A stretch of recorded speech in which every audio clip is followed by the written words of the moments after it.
একটা মেয়ে ঠিক কতটা নির্লজ্জ হলে নিজের থেকে 2 বছরের জুনিয়র একটা ছেলেকে বিয়ে করতে পারে? বুড়ি একটা মহিলা হয়ে জুনিয়র ছেলেকে বিয়ে করতে একটু বিবেকে বাঁধলো না তোর? আমি না হয় মমের জন্য তোকে বিয়ে করতে বাধ্য হয়েছি, কিন্তু তুই তো চাইলেই পারতি বিয়েটা আটকাতে। আটকালি না কেন? অবশ্য তুই জানতিস তোর মতো বুড়ি একটা মহিলাকে কেউ বিয়ে করবে না, তাই তো আমার মমকে হাত করে নিজের থেকে 2 বছরের জুনিয়র ছেলের গলায় ঝুলে পড়েছিস। বাসরাতে বরের মুখে কুরুচিপূর্ণ কথা শোনার জন্য আমি প্রস্তুত ছিলাম, কিন্তু তুই তুকারি শুনতে হবে এইটা আমার ধারণার বাইরে ছিল। এমন কুরুচিপূর্ণ কথা শুনে লজ্জায়, অপমানে, ঘৃণায় আমার চোখ থেকে আপনা আপনি পানি গড়িয়ে পড়ল। এই ইউ, একদম ন্যাকা কান্না করবি না আমার সামনে। তোর মতো থার্ড ক্লাস মেয়েকে আমার খুব ভালো করে চেনা আছে। তুই প্রথমে আমার মমকে হাত করলি, এখন আবার চোখের পানি ফেলে আমাকে হাত করতে চাইছিস। তোর সেই চাওয়া কখনোই পূরণ হবে না। তোকে জাস্ট আমার বিরক্ত লাগছে। সরে যা আমার চোখের সামনে থেকে। অনেক বেশি বলে ফেলেছেন মিস্টার শ্রেয়াস আবরার সায়ান। আমার তো ভাবতেই ঘৃণা লাগছে যে আপনার মতো এত নিচু মানসিকতার লোকের সাথে আমার বিয়ে হয়েছে। আর আপনি কি বললেন? আমি আপনাকে হাত করতে চাইছি? হাসালেন মিস্টার শ্রেয়াস আবরার সায়ান। আপনার মতো নোংরা মানসিকতার লোককে হাত করা তো দূরে থাক, আপনার সাথে কথা বলতেই আমার রুচিতে বাজছে। ম্যামের মতো এত ভালো একজন মানুষের ছেলের এই শিক্ষা! ছি ছি ছি! মানুষের সাথে কিভাবে কথা বলতে হয় সেই বোধটুকুও আপনার মধ্যে নেই। এই কথা বলার সাথে সাথে সায়ান আমাকে দেয়ালের সাথে চেপে ধরে গলায় ছুরি লাগিয়ে বলল, তুই এই শ্রেয়াস আবরার সায়ানের শিক্ষা নিয়ে প্রশ্ন তুলেছিস? মনে হচ্ছে এক্ষুনি তোর গলায় ছুরি চালিয়ে দেই। আরে তুই কিভাবে বুঝবি ভালোবাসাকে চোখের সামনে শেষ হতে দেখার যন্ত্রণা? ভালোবেসেছিস কখনো কাউকে? আমি বেসেছি। তুই নিজেও জানিস না তুই আমার কত বড় ক্ষতি করেছিস। তোর জন্য আমার গার্লফ্রেন্ড সুইসাইড করতে বসেছে। আমার গার্লফ্রেন্ড তাকিয়া ফেসবুকে একজন নামকরা লেখিকা। 2024 সালের বইমেলায় ওর লেখা বই বের হবে। সামান্য নখের যোগ্যতাও তোর নেই। ওর যদি কিছু হয়ে যায়, ট্রাস্ট মি, আমি সত্যি সত্যি তোকে খুন করে ফেলবো। আমাদের চিৎকার চেঁচামেচিতে ম্যাম আর আঙ্কেল আমাদের রুমে চলে আসলেন। ম্যাম এসেই সায়ানকে থাপ্পড় দিয়ে বললেন, ছি সায়ন, ছি! আমি এই শিক্ষা দিয়েছি তোমাকে? বাসরাতে তুমি বউয়ের গায়ে হাত তুলছো, তার সাথে তুই তোকারি করছো? তোমার এতটা অধপতন হবে আমি ভাবতে পারিনি। মম, তুমি ভুলে যাবে না এই বিয়েটা আমি নিজের ইচ্ছাই করিনি। তুমি আমাকে বাধ্য করেছো এই বুড়ি মহিলাকে বিয়ে করতে। তোমার ইচ্ছায় বিয়ে করেছি তাই বলে ভেবো না অন্যদের মতো এই বুড়ি মহিলাকে নিয়ে আমি সংসার করব। বউ হিসেবে না মানো, অন্তত সিনিয়র হিসেবে প্রাপ্য সম্মানটুকু তো দিতে পারতে। পাশ থেকে আঙ্কেল বলে উঠল, তোমাকে আমি বারণ করেছিলাম মীরা, এমন থার্ড ক্লাস মেয়ের সাথে সায়নের বিয়ে দিও না, ওর জীবনটা নষ্ট হয়ে যাবে। কিন্তু তুমি শুনলে না আমার কথা, একবারও ভেবে দেখলে না এর পরিণতি ঠিক কি হবে। এখন আবার বাইরের একটা মেয়ের জন্য তুমি আমার ছেলের গায়ে হাত তুললে মীরা। তুমি ভুলে যাবে না ও এখন কোনো বাইরের মেয়ে নয়, শরীয়ত মোতাবেক ও এখন এ বাড়ির বউ, সায়নের স্ত্রী। ম্যাম আমার সামনে এসে আমার হাত দুটো তার হাতের মুঠোয় নিয়ে বললেন, সায়নের হয়ে আমি তোমার কাছে ক্ষমা চাচ্ছি। তুই আমাকে ক্ষমা করে দিস মা। আমি একজন ব্যর্থ মা, ব্যর্থ শিক্ষিকা, যে কিনা হাজার হাজার ছেলে মেয়েদের শিক্ষা দেয়, অথচ তার নিজের ছেলেটাকেই শিক্ষা দিতে পারেনি।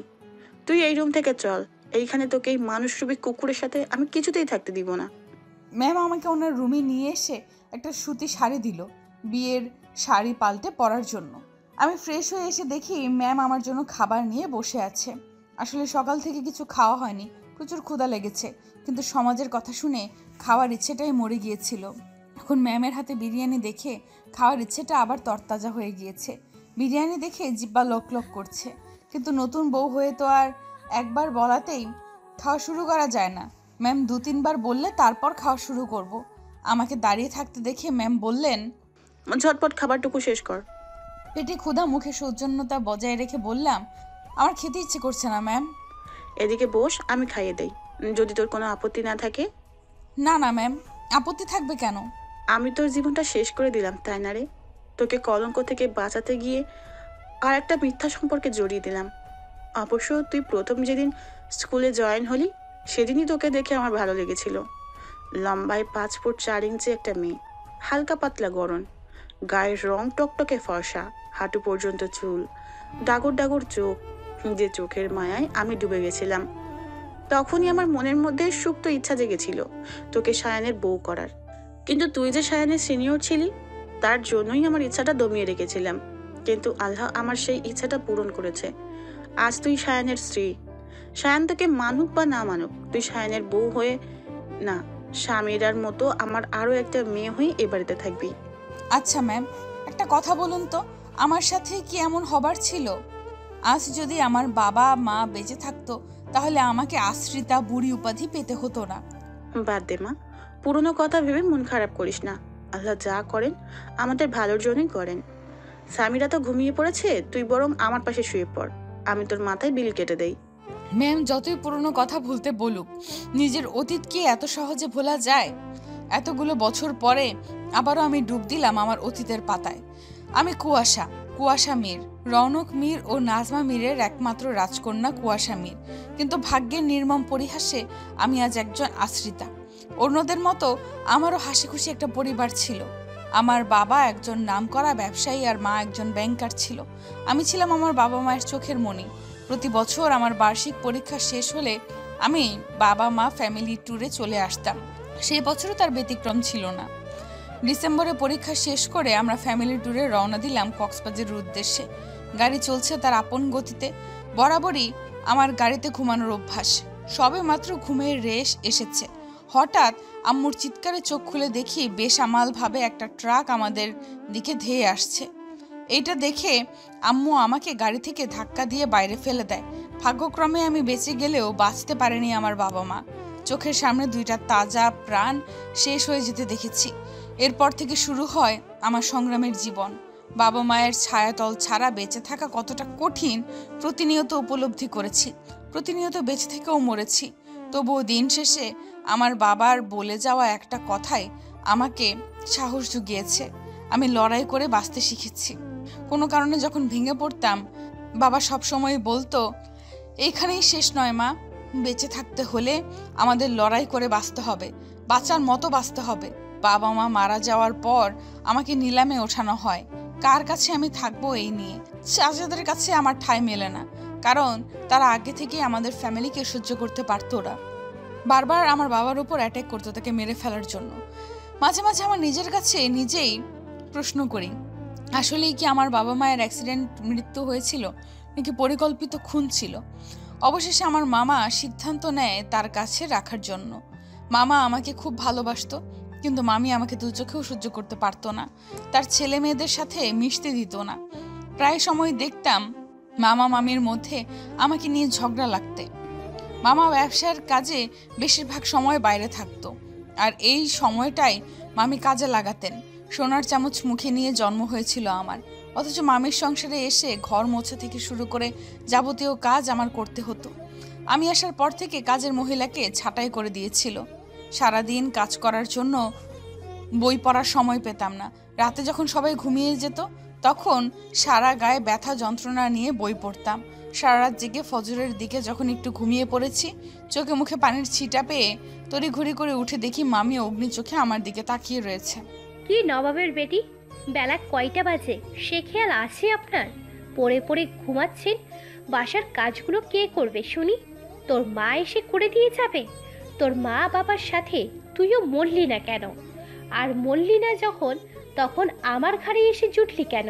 সারাদিন কোনো কাজ করবে না, শুধু আমার অন্ন ধ্বংস করবে। আমি মোটেই বসে বসে আপনার অন্ন ধ্বংস করি না মামি। সারাদিন গাধার মতো খেটে মরি, অথচ একটা কাজের লোক যে মর্যাদা, সেই মর্যাদাটুকুও পাই না আমি। একটা কাজের মহিলাও 3 বেলা পেট পুড়ে খেতে পায়, মাস গেলে হাত খরচার টাকা পায়, কোনো অনুষ্ঠানে নতুন কাপড় পায়, অথচ আমি নিজেদের লোক হয়েও এর কিছুই পাই না। তোকে যে এই বাড়িতে আশ্রয় দিয়েছি, এটাই বা কম কিসের? আপনি ভুলে যাবেন না, মামার যত সম্পত্তি জমি জমা, এমনকি এই বাড়ির 1/3 আমার মায়ের। মায়ের অবর্তমানে তার উত্তরসূরি আমি, অথচ আপনারা জমি থেকে ফসল উৎপাদন করে হাজার হাজার টাকা ইনকাম করছেন, যার এক কানাকড়িও আমি পাই না। সেই হিসাবে আমি আমারটা খাচ্ছি, আপনার বা মামার কারোর অংশই বা কারো অন্যই ধ্বংস করছি না। কি বললি তুই? যত বড় মুখ নয় তত বড় কথা। আজ তোর এমন অবস্থা করব যাতে তুই আমার মুখের উপর কথা বলতে না পারিস। এই কথা বলেই মামি কিচেনে গিয়ে খুন্তি গরম করে নিয়ে এসে আমার মুখে চেপে ধরে। যন্ত্রণায় মনে হচ্ছিল আমার দেহ থেকে প্রাণ বেরিয়ে যাচ্ছে। তখন মনে হচ্ছিল কেন মায়ের সাথে আমারও মৃত্যু হলো না। নিজের অতীত ভাবতে ভাবতে কখন যে ঘুমিয়ে পড়েছি বুঝতে পারছি না। ম্যামের ডাকে ঘুম ভেঙে গেল। উঠে দেখি চারদিকে ফজরের আজান হচ্ছে। ম্যাম বললেন, কুয়াশা, তাড়াতাড়ি উঠে ফ্রেশ হয়ে নামাজ পড়ে নে। ঠিক আছে ম্যাম। এখনো ম্যাম বলবি? আমি না হয় স্কুলে তোর সিনিয়র, স্কুলের হেড ম্যাম, তুই আমার কলিগ, তাই বলে কি বাড়িতেও আমি তোর ম্যাম? আর যেন তোর মুখে ম্যাম ডাক না শুনি। রাতে কি বলেছিলাম ভুলে গেছিস? তুই সামিরার মতো আমার আরও একটা মেয়ে, মেয়ে হয়ে মাকে ম্যাম ডাকবে, এইটা ভালো দেখায় না। ঠিক আছে আম্মু। এই তো আমার লক্ষ্মী মেয়ে, এবার চল তো তাড়াতাড়ি নামাজ পড়ে নি। বাসায় আর কেউ পড়ে না নামাজ? সামিরা পড়ে, আর বাকি দুইজন তাদের নাকি এখনো নামাজ পড়ার সময় হয়নি। অথচ তারা এইটা বোঝে না, মৃত্যু যখন আসবে তখন তাদের জন্য তওবা করার সময়টুকুও দিবে না। আমি আর আম্মু নামাজ শেষে কিছুক্ষণ আড্ডা দিলাম। বেশ ভালো মনের মানুষ ম্যাম, অথচ তারই ছেলে একটা অমানুষ।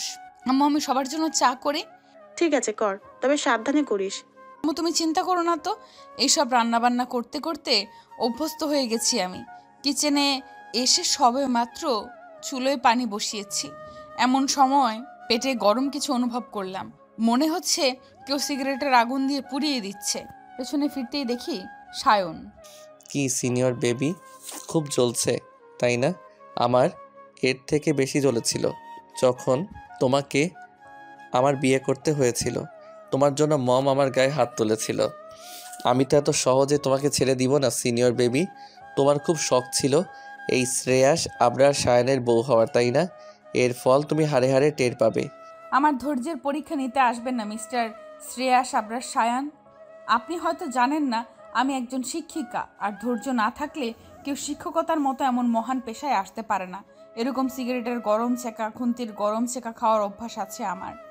বাবা মা মরা মেয়ে কিনা সুযোগ পেলে কেউ আঘাত করতে ছাড়ে না। তাই বলে আমাকে অবলা নারী ভাববেন না মিস্টার। অন্যায় যে করে আর অন্যায় যে সহে দুজনেই সমান অপরাধী। আমি কখনোই আপনার অন্যায় মেনে নেব না বলে এই গরম পানি সায়নের বুকে ছুঁড়ে দিলাম। ইউ ব্লাডি গার্ল, কি করলে এটা তুমি? ইট মারলে পাটকেল খেতে হয়, এটা নিশ্চয়ই জানেন। আপনি আমাকে আঘাত করবেন আর আমি সেই আঘাত মুখ বুজে সহ্য করে যাব? কখনোই না। আপনি একটা দিলে আমি 10টা দিব। আপনি আমাকে যতটুকু সম্মান দিবেন ঠিক আমার থেকে ততটুকুই সম্মান পাবেন।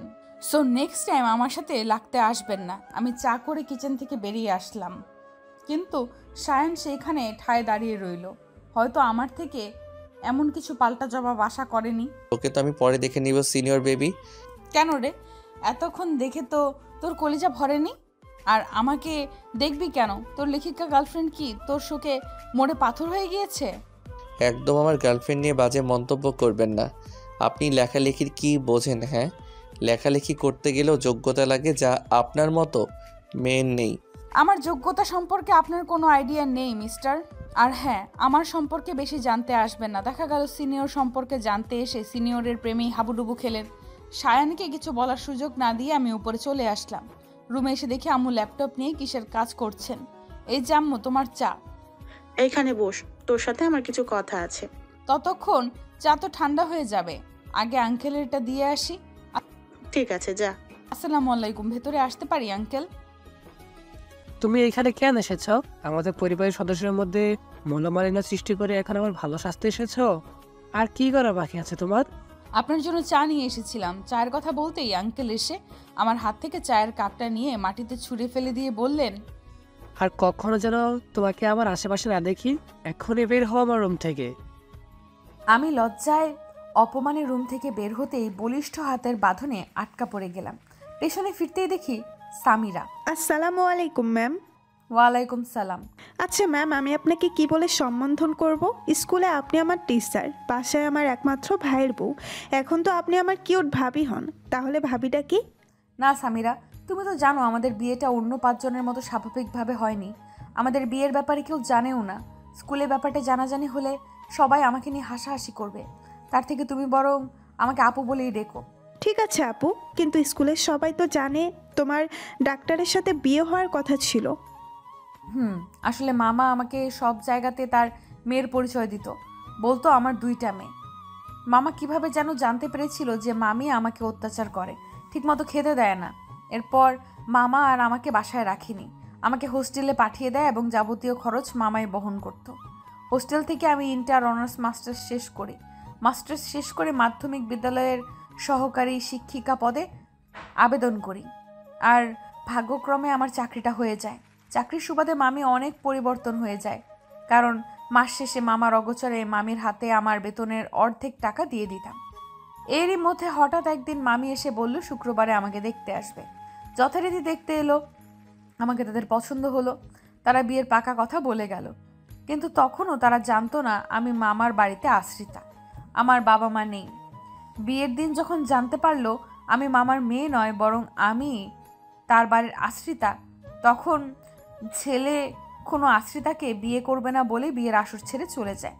জানোই তো একটা মেয়ের বিয়ে ভেঙে যাওয়া কতটা লজ্জার, কতটা অপমানের।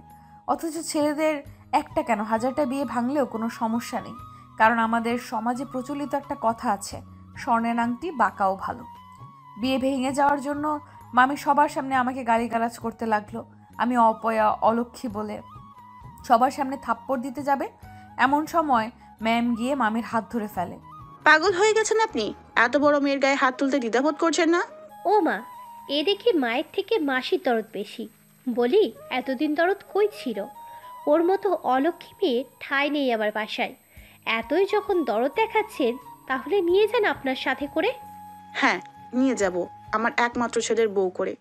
কুয়াশার অপমান অত্যাচারের কথা অনেক শুনেছি, আজ সচক্ষে দেখলাম। কুয়াশার বিয়ে হবে এবং এক্ষুনি হবে। মম, মাথা ঠিক আছে তোমার? তুমি আমাকে বারবার অনুরোধ করেছিলে এই বিয়েতে উপস্থিত থাকার জন্য, তাই আমি এসেছি। আমি বিয়ে করতে এইখানে আসিনি। তাছাড়া তুমি তো জানো আমার গার্লফ্রেন্ড আছে। তবু তুমি কিভাবে এই মহিলাকে বিয়ে করতে বলছো যে কিনা আমার 2 বছরের সিনিয়র? তুমি বিয়ে করবে কিনা? মম, একটু বোঝার চেষ্টা করো।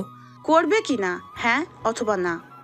তুমি খুব ভালো করেই জানো আমি তোমার কোনো কথা ফেলতে পারি না, তার জন্যই এমনটা করলে। ঠিক আছে, আমি বিয়ে করব, তবে শুধু কাগজে কলমে। তাকে কখনো আমি স্ত্রীর মর্যাদা দিতে পারবো না। এরপরে সবই তো তোমার জানা আছে সামিরা। আপু, একটা কথা বলি। বলো। শুনেছি মেয়েদের নাকি একবারই বিয়ে হয়। ভাইয়া যতই তোমার জুনিয়র হোক, এখন সে তোমার স্বামী। তুমি প্লিজ তোমাদের সম্পর্কটা নষ্ট করে দিও না। তোমরা চাইলে তো অন্য 5 জন স্বামী স্ত্রীর মতো স্বাভাবিক জীবনযাপন করতে পারবে। বাস সামিরা, তুমি তো দেখছি জ্ঞান দেওয়াও শিখে গিয়েছো।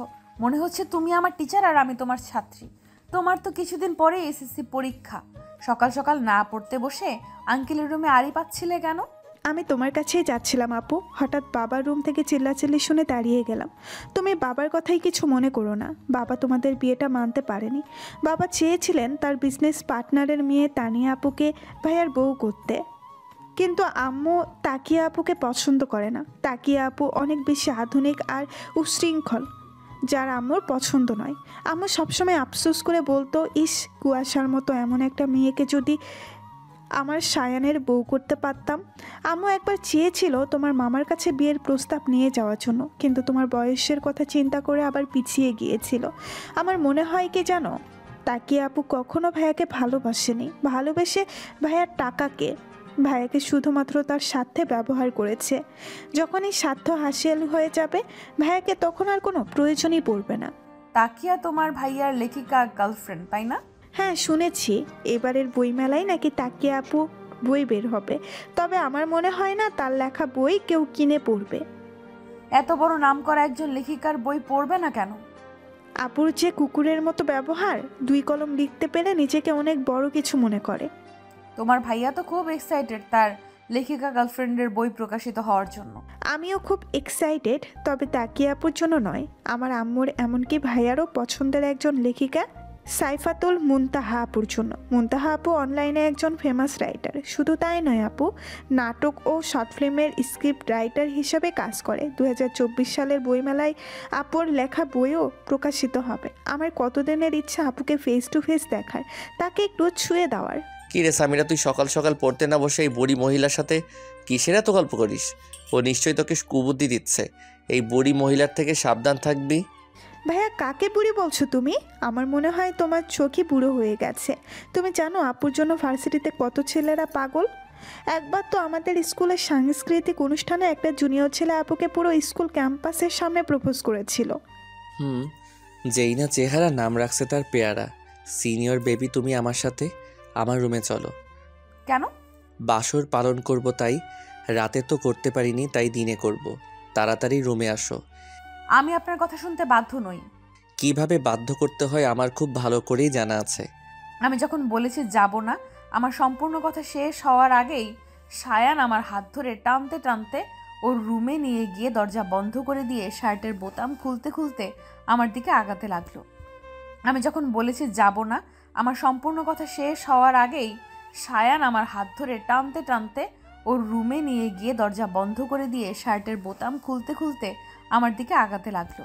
এ কি, কোন ধরনের অসভ্যতামি শুরু করেছেন? শার্টের বোতাম খুলছেন কেন?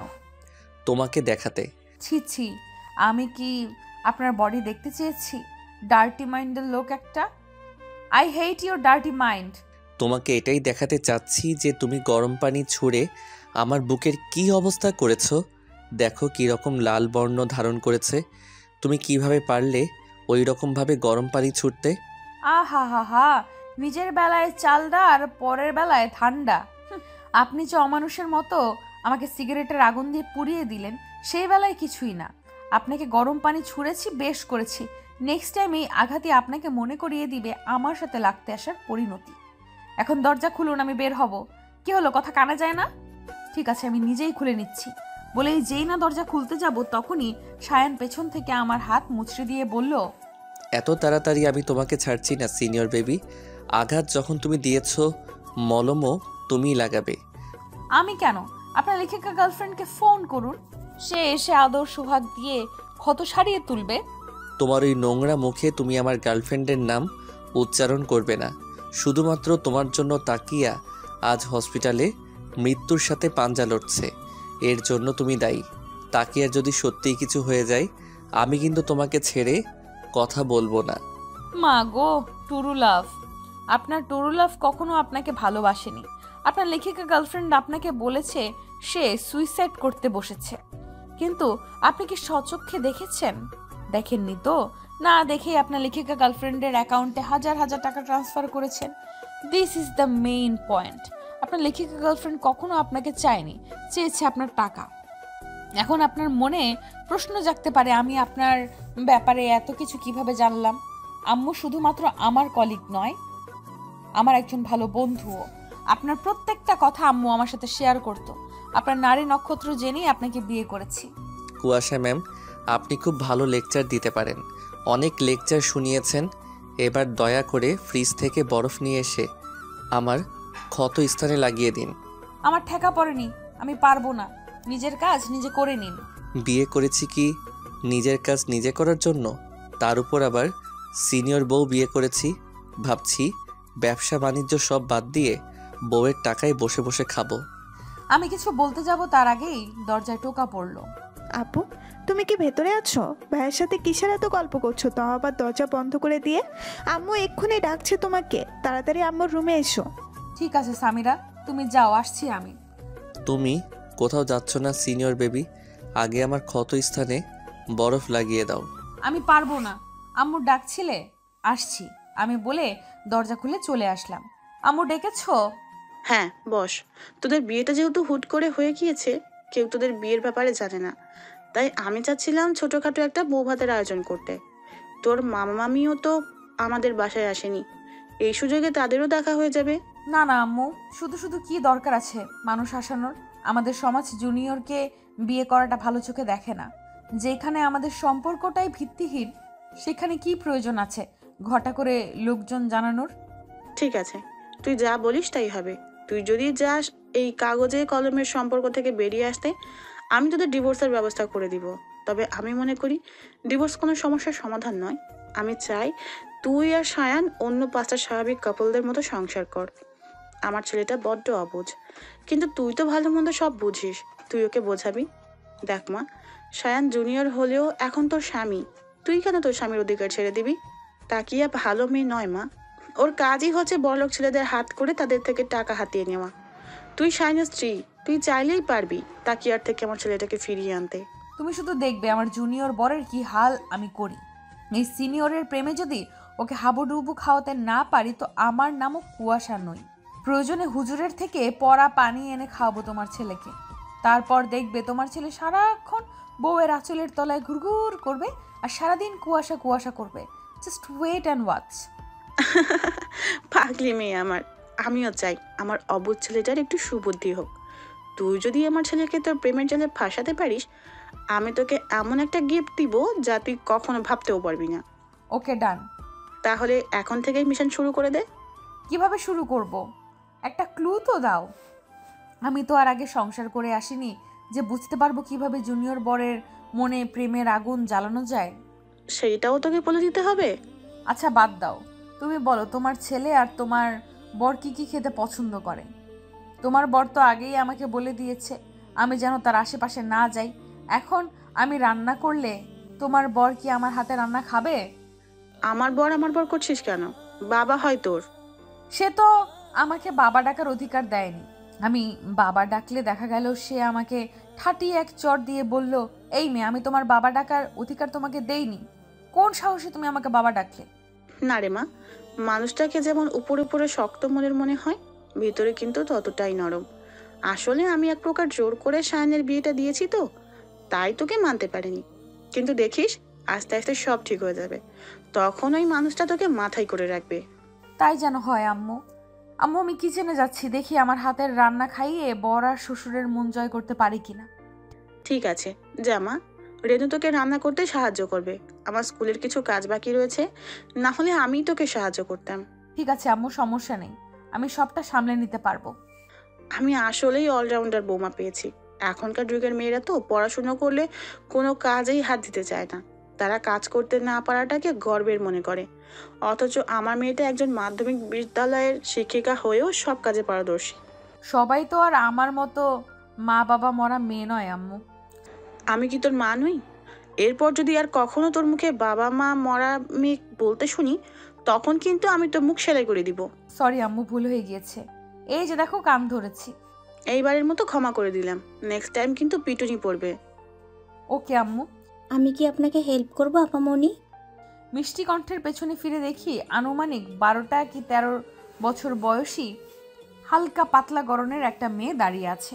আমার মন বলল এটা হয়তো রেনু, তবুও শিওর হওয়ার জন্য জিজ্ঞেস করলাম, তুমি কি রেনু? জি আপামনি। তোমার কথাবার্তা পোশাকে মনে হচ্ছে না যে তুমি এ বাসায় কাজ করো। শুধু আপনি না, কেউ ধরতে পারে না যে আমি এই বাসায় কাজ করি। এই বাসার প্রত্যেকটা মানুষই খুব ভালো মনের। তারা আমাকে নিজের পরিবারের একজন সদস্য মনে করে, এমনকি আমাকে স্কুলেও ভর্তি করিয়েছে। ও আচ্ছা, আপাতত তোমার এখানে কোনো কাজ নেই, তুমি গিয়ে পড়তে বসো। আমার প্রয়োজন হলে আমি ডেকে নিব। ঠিক আছে আপামনি। আমি ঝটপট ফ্রিজ থেকে হাঁসের গোস্ত, ইলিশ মাছ বের করে পানিতে ভিজিয়ে রাখলাম। আম্মুর থেকে জেনেছি সায়ানার আঙ্কেলের নাকি নারিকেল দিয়ে হাঁসের গোস্ত আর ঝরঝরে পোলাও খুব পছন্দের। ফ্রিজে আদা রসুন পেঁয়াজ সব কিছু পিষে রাখা ছিল, যার ফলে আমার বেশি কষ্ট করতে হয়নি। আমি এক চুলায় গোস্ত বসিয়ে অন্য চুলায় পোলাওয়ের চাল ভেজে নিলাম। বরাবরই আমার রান্না করতে বেশ ভালো লাগে, কিন্তু রান্নার সময় লোকজন থাকলে মোটেও আমার ভালো লাগে না। আমার মনে হয় তারা রান্নায় নজর দিয়ে খাবারের স্বাদ নষ্ট করে দেয়। এমনকি আম্মু বেঁচে থাকতে যখন ছুটির দিনে কখনো রান্না করতে ইচ্ছে করতো, আম্মুকেও আমি কিচেনে অ্যালাউ করতাম না। এই নিয়ে আম্মু আব্বু সারাক্ষণ আমাকে টিস করতো। পুরনো কথা মনে পড়তেই আপনা আপনি চোখ থেকে পানি গড়িয়ে পড়লো। প্রায় 3 ঘন্টা ব্যয় করে সায়ানার আঙ্কেলের পছন্দের হাঁসের গোস্ত, পোলাও, বাসমতি চালের ভাত, সর্ষে ইলিশ, কচুর লতি দিয়ে ছোট মাছের তরকারি আর সাথে একটু পায়েসও রান্না করলাম। আপামনি রান্না শেষ হয়ে গিয়েছে? আপনি তো আমাকে ডাকলেন না। রেনু এসেছো? আমি এক্ষুনি তোমাকে ডাকবো ভাবছিলাম। সব রান্না বান্না করা শেষ হয়ে গিয়েছে, তুমি সব কিছু ডাইনিং টেবিলে নিয়ে রাখো, আমি একটু ফ্রেশ হয়ে আসি। ঠিক আছে আপামনি। ফ্রেশ হয়ে এসে দেখি আঙ্কেল বাদে সবাই টেবিলে বসে পড়েছে। আমাকে দেখে আম্মু বলল, তুইও বস, আমি খাবার সার্ভ করছি। তুমি খাবে না আম্মু? মায়েরা কখনো আগে খায় না মা, তোরা খেয়ে নে, তারপর আমি খাবো। এইটা কেমন কথা আম্মু? তুমিও বসো না, সবাই মিলে একসাথে খাওয়ার মজাই আলাদা। মীরা, মনে হচ্ছে আজ বাসায় ভালো মন্দ রান্না হয়েছে। ভেবেছিলাম তোমার উপর অভিমান করে আজ বাইরে থেকে খাবার খাবো, কিন্তু খাবারের গ্রানে রুমে থাকা দুষ্কর হয়ে পড়েছিল আমার জন্য। অভিমান বলে চলে গেলাম খেতে। এখন তাড়াতাড়ি খেতে দাও। হ্যাঁ দিচ্ছি। খাবার টেবিলে পিন পতন নীরবতা চলছে, কারো মুখে কোনো কথা নেই, যে যার মতো করে খাচ্ছে। হঠাৎ আঙ্কেল বলে উঠল, মীরা, তোমার হাতটা দাও দেখি। কেন, কি করবে? তোমার রান্নার হাত দেখবো। আজ হঠাৎ এত ভালো রান্না কিভাবে করলে? মনে হচ্ছে নতুন হাতের রান্নার স্বাদ পেলাম। টেবিলে রাখা প্রত্যেকটা রেসিপি আমার পছন্দের। তোমাকে তো হাজারবার বললেও কচুরলতি রান্না করতে পারি না। আজ হঠাৎ এই অদমের দিকে নজর গেল কেন তোমার? আজকে তো আমি রান্না করিনি। তাহলে কে করলো? রেনু? ও তো এত ভালো রান্না জানে না। আর সামিরা তো কখনোই কিছুই যায়নি। ওর তো এত ভালো রান্না জানার প্রশ্নই আসে না। আমরা কেউই রান্না করিনি। ইনফ্যাক্ট আমরা কেউই আজ কিচেনে যাইনি। কুয়াশা একা হাতে সবকিছু রান্না করেছে। আমি রান্না করেছি। শুনে আঙ্কেলের মুখের রং পরিবর্তন হয়ে গেল। তিনি খাবার ছেড়ে চলে যেতে লাগলেন। আমি সাহস করে আঙ্কেলের হাত ধরে বললাম, প্লিজ আঙ্কেল, খাবার ছেড়ে যাবেন না। অপরাধ আমি করেছি, খাবার তো কোনো অপরাধ করেনি। আপনি প্লিজ যাবেন না। আজ থেকে 8 বছর আগে বাবা মাকে হারিয়েছি। আমারও ইচ্ছে হয় সবার সাথে বসে খেতে। বিয়ে নিয়ে প্রত্যেকটা মেয়ের স্বপ্ন থাকে, আমিও এর ব্যতিক্রম ছিলাম না। জানেন আঙ্কেল, আমি সব সময় মনকে সান্ত্বনা দিয়ে বলতাম, বাবা মাকে হারিয়েছি তো কি হয়েছে, শ্বশুর শাশুড়ির মাঝে আমি আবারও নতুন বাবা মাকে খুঁজে নিব। কিন্তু সবার ভাগ্যে তো আর সব সুখ জুটে না। আমার কথা শুনে আঙ্কেল চুপচাপ বসে খেতে লাগলো। খাওয়া দাওয়া শেষ করে আমাকে উদ্দেশ্য করে বলল, এই মেয়ে, খাওয়া শেষ করে তুমি আমার রুমে আসো। ঠিক আছে আঙ্কেল। খাবার শেষ করে আঙ্কেলের রুমের সামনে দাঁড়িয়ে রয়েছি। ভেতরে যাওয়ার সাহস হচ্ছে না। বাবা গো, আঙ্কেলের যে রাগ দেখা গেল, আমার গালে ঠাটি এক চর বসিয়ে দিল। এই মেয়ে, বাহিরে দাঁড়িয়ে আছো কেন? ভেতরে আসো। আমি মানুষ, পশু নই যে তোমাকে খেয়ে ফেলবো। আমার মধ্যেও মানবিকতা আছে। তোমার হাত দাও। জি আঙ্কেল। তোমার হাত দিতে বলছি। আমি ভয়ে ভয়ে হাত এগিয়ে দিতেই আঙ্কেল আমার হাতে 1000 টাকার 5টা নোট ধরিয়ে দিল। ও মা, টাকা কেন আঙ্কেল? এটা হচ্ছে তোমার পুরস্কার আমার পক্ষ থেকে। আমি সত্যি আঙ্কেলের থেকে এতটা ভালো ব্যবহার আশা করিনি। মানুষ তার চাওয়া থেকে বেশি কিছু পেলে হতবম্ব হয়ে যায়। কি করা উচিত অনুচিত সেই বোধটুকুও থাকে না। আমারও সেই রকমই অবস্থা হয়েছে। বুঝতে পারছি না আমার ঠিক কী রকম প্রতিক্রিয়া করা উচিত। আমি ঠায় সেখানেই দাঁড়িয়ে রয়েছি। এরই মধ্যে আম্মু এসে বলল, বাহ, আমি যে তোমাকে 30টা বছর রান্না করে খাওয়াচ্ছি, কই আমাকে তো কখনো এমন পুরস্কার দাওনি। দেখো মীরা, ভালো জিনিসের প্রশংসা করতে আমি কখনো পিছপা হই না। তুমি ইদানিং বুড়ি হয়ে গিয়েছ, রান্নার দিকে তেমন কোনো মনোযোগ দাও না, তাই রান্নার স্বাদটাও আগের মতো নেই। এই কি বললে তুমি? আমি বুড়ি হয়ে গিয়েছি? তুমি জানো ভার্সিটির কত টিচাররা এখনো আমার দিকে তাকিয়ে থাকে? তোমার ওই সাদা চুল দেখে এটাই ভাবে যে তোমার মতো বুড়ি মহিলা আমার মতো এমন হ্যান্ডসাম বর পেল কিভাবে? কিছুদিন পরে দাদু হয়ে যাবে, আর এখনো নিজেকে হ্যান্ডসাম দাবি করছো? দেখেছো আপু, তুমি মাত্র 1 দিন হয়েছে এই বাসার বউ হয়ে এসেছো, আর এরই মধ্যে আমাদের বাসার পরিবেশটাই পাল্টে গেছে। আস্তে আস্তে দেখো বাবা তোমাকে অনেক ভালোবাসবে। আমার তো হিংসা হচ্ছে আপু, আমার বাবা মায়ের ভালোবাসার ভাগ বসাবে তুমি। তোমাকে তো এই বাসায় তো রাখছি না সামিরা। তোমার এসএসসি পরীক্ষা শেষ হলেই আম্মুকে বলে তোমাকে এই বাসার থেকে বিদায় করে দিব। আমিও আমার ভালোবাসায় তোমাকে ভাগ বসাতে দিব না। আমি তো এত তাড়াতাড়ি বিয়ে করব না আপু। আমি তো তোমার মতো আম্মুর মতো একজন আদর্শ শিক্ষিকা হব। আপু, তুমি বরং ঝটপট আমাকে ফুপি আম্মু বানিয়ে দাও। বলেই সামিরা এক দৌড়ে চলে গেল। রুমে এসে দেখি সায়ান কোলের উপর ল্যাপটপ বসিয়ে কাজ করছে। আমি তড়িঘড়ি করে ল্যাপটপ সরিয়ে সায়ানের কোলের উপর বসে পড়লাম। সিনিয়র বেবি, তোমার সাহস কিন্তু বেড়েই চলেছে। সকালের ঘটনা কি তুমি ভুলে গিয়েছো? তোমার সাহস হলো কি করে আমার কোলে বসার? কোলে বসেছি বেশ করেছে, আপনি আমার বিয়ে করা বর। শুধু কোলে নয়, আপনার ঘাড়ে বসারও অধিকার রাখি আমি। আর আজ থেকে আমি এই রুমে এই বিছানায় থাকবো। ইম্পসিবল। ভুলেও আমার ধারের কাছে আসবে না। যেইখানে আছো সেখানেই থাকো। ও মা, বিয়ে করেছি কি বর ছেড়ে দূরে থাকার জন্য? তার উপর বর যদি জুনিয়র হ্যান্ডসাম হয় তাহলে তো কোনো কথাই নেই। সিনিয়র বেবি, তুমি নামো তো আমার কোল থেকে। যেই মুটকি তুমি, আমার হাড্ডি গুড্ডি ভেঙে গুঁড়ো গুঁড়ো হয়ে গেল। সিরিয়াসলি আমি মুটকি? কোনো সন্দেহ আছে? উম্মুয়া। এটা কি করলে তুমি সিনিয়র বেবি?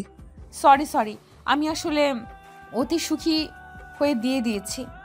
আশ্চর্য, মুটকি বলে খুশি হওয়ার কি আছে? আমার কতদিনের ইচ্ছা কেউ আমাকে মুটকি বলবে, আর আমি মুটকি কথাটা শুনে আমার কান দুটো সার্থক করব। আজ আপনি আমার সেই চাওয়াটা পূরণ করেছেন। আমার স্বাস্থ্যের জন্য সবাই আমাকে শুটকি বলে খ্যাপাতো, এমনকি রাস্তার কুকুরটাও আমার দিকে ফ্যাল ফ্যাল করে তাকিয়ে ভাবতো এইটাই কি মানুষ নাকি হাড্ডির বস্তা। যান, আজকের এই খুশিতে আপনাকে একদিন ট্রিট দিয়ে দিব। তোমার হাতে কি সিনিয়র বেবি? নিশ্চয়ই ড্যাড ডেকে নিয়ে ক্যালারি দিয়েছে। ড্যাড একদম উচিত কাজ করেছে। জি না, আঙ্কেল পুরস্কার স্বরূপ আমাকে 5,000 টাকা দিয়েছে। টাকার কথা বলতেই সায়ন ছো মেরে আমার হাতের থেকে টাকা নিয়ে গেল। আপনি আমার টাকা নিলেন কেন? এই টাকাটা আঙ্কেলের থেকে আমার প্রথম পাওয়া। আমার কাছে এই 5,000 টাকার মূল্য 5 কোটি টাকার সমান। আপনি আমার টাকা ফেরত দিন বলছি। আমার এখন টাকার প্রয়োজন, তাই নিয়েছি। তোমাকে পরে শোধ করে দিব। আমিও সায়ানের হাত থেকে টাকাটা নিয়ে নিলাম। মিস্টার সায়ান, আপনি যদি বাগানের কচু হয়ে থাকেন, আমিও গাছের বাতাবি লেবু। আমার সাথে টক্কর দেওয়া এত সহজ নয়। মিস্টার শ্রেয়াস আবরার সায়ান, আপনার টাকার প্রয়োজন বলতে শুধু তাকিয়ার পেছনে ফালতু টাকা ব্যয় করা, এইটা আমি খুব ভালো করেই জানি। আমার টাকা আমি যেভাবে ইচ্ছা যার পেছনে ইচ্ছা ব্যয় করব। এই ব্যাপারে তুমি বলার কে? আমি আপনার বিয়ে করা বউ, আপনার উপর সম্পূর্ণ অধিকার আছে আমার। এখন থেকে আপনার অ্যাকাউন্টে কোনো টাকা থাকবে না, সব টাকা আমার অ্যাকাউন্টে ট্রান্সফার হবে। মাস শেষে আমি আপনাকে হাত খরচার টাকা দেব। অখাতে অনেক টাকা ব্যয় করেছেন, আর নয়। তুমি কিন্তু তোমার লিমিট ক্রস করে যাচ্ছ সিনিয়র বেবি। আমি তোমার কোনো কথা শুনতে বাধ্য নই। আপনি ভুলে যান কেন আমি একজন শিক্ষিকা? শিক্ষিকারা অবাধ্যকে কিভাবে বাধ্য করতে হয় সেইটা খুব ভালো করেই জানে। Look at the phone. কিসের ভিডিও এইটা? আপনি নিজ চোখেই দেখুন। ছি ছি, এমন একটা নোংরা ভিডিও করতে তোমার একটু বিবেকে বাঁধলো না? এক্ষুনি ডিলিট করো বলছি। No way dear. আপনি যদি আমার কথা অনুযায়ী না চলেন, এই ভিডিও মুহূর্তের মধ্যেই ভাইরাল হয়ে যাবে। তো মিস্টার জুনিয়র, একবার ভেবে দেখুন তো, আপনার এই লজ্জাজনক ভিডিও একবার যদি ভাইরাল হয়ে যায়, আপনার নাম, যশ, খ্যাতি, ক্যারিয়ার, এমনকি আপনার লেখিকা গার্লফ্রেন্ডও হাতছাড়া হয়ে যাবে। নাও ইয়োর চয়েস। আমার কথা অনুযায়ী চলবেন নাকি ভিডিও ভাইরাল করব? গতকাল রাতে আমার ট্রাউজার খুঁজে পেয়েছিলাম না, তাই লুঙ্গি পরে ঘুমিয়েছিলাম। লুঙ্গিতে আমার দুর্বলতা রয়েছে, আর তুমি আমার সেই দুর্বলতার সুযোগ নিয়েছো। তুমি মোটেও ঠিক করনি সিনিয়র বেবি। রাতে আমার লাগেজ নিতে এসে দেখি যে আপনার লুঙ্গি আকাশে উঠে গেছে। আমিও ভাবলাম আপনার মতো ঘাড়থারাকে সোজা করতে এর থেকে ভালো কোনো অস্ত্র আর নেই, ব্যাস ভিডিও করে নিলাম। কিন্তু আপনি তো আমার কথা অনুযায়ী চলবেন না। তার চেয়ে বরং ভিডিওটা আমি ভাইরালই করে দিই, অনেক লাইক কমেন্টস শেয়ার হবে। আপনার ভিডিও ভাইরাল করে আমিও ভাইরাল হয়ে যাব। এক পৌষে কিন্তু শীত যায় না। আমারও সময় আসবে, তখন আমি তোমাকে ঠিক দেখে নিব। উপস জুনিয়র, বিশ্বাস করো আমিও চাই তুমি আমাকে দেখো। আমি তো তোমাকে বারণ করি না দেখতে। দেখো না কলিজা, ভোরে দেখো। খুব মজা লাগছে তোমার, তাই না? অবশ্যই, কি করব বলো? সোজা আঙুলে যখন ঘি না ওঠে তখন আঙুল তো বাঁকা করতেই হয়। সায়নের সাথে এভাবে মজার খুনসুটিতে কেটে যায় 1 সপ্তাহ। বিয়ে উপলক্ষে স্কুল থেকে 1 সপ্তাহের ছুটি নিয়েছিলাম।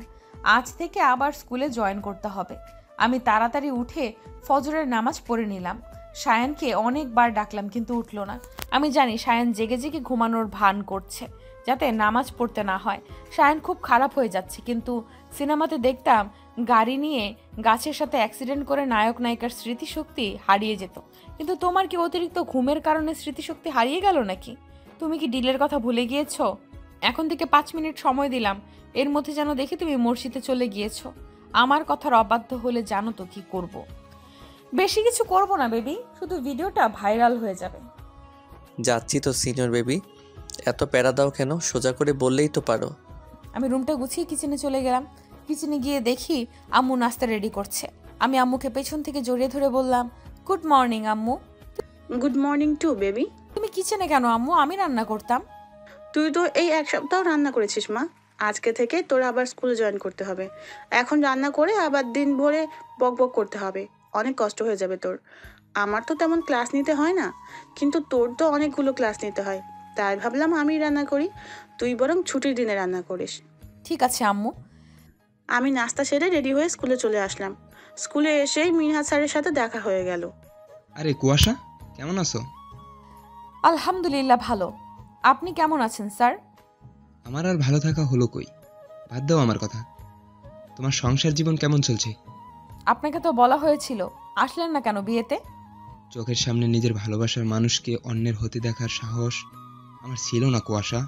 মানে কি স্যার? কে আপনার ভালোবাসার মানুষ? মিনহাজ স্যার আমার কথার উত্তর না দিয়ে বলল, কুয়াশা, চলো আমরা ক্যান্টিনে গিয়ে বসি, যদি তোমার কোনো আপত্তি না থাকে। ক্লাস শুরু হওয়ার এখনো তো অনেক দেরি। ঠিক আছে স্যার, চলুন। আমরা ক্যান্টিনে গিয়ে বসলাম। বেশ বড় ক্যান্টিন এটা, অনেক মানুষের আনাগোনা হয় এইখানে। কুয়াশা, কি খাবে বলো? খালি মুখে তো আর গল্প জমবে না। আমি মাত্রই নাস্তা সেরে এসেছি, এখন কিছুই খাবো না। খাবো না বললে তো হবে না, কিছু একটা খাও। ঠিক আছে, কফি খাওয়াই যায়। আমরা দুইজন কফি খাচ্ছি আর গল্প করছি। হঠাৎ টেবিলের সাইডে পরিচিত একটা মুখ দেখে থমকে গেলাম। আমার বিশ্বাসই হচ্ছে না ও এইখানে, তাও আবার এই অবস্থায়। আমরা দুজনে কফি খাচ্ছি আর গল্প করছি। হঠাৎ টেবিলের অপর সাইডে পরিচিত একটা মুখ দেখে থমকে গেলাম। আমার বিশ্বাসই হচ্ছে না ও এইখানে, তাও আবার এই অবস্থায়।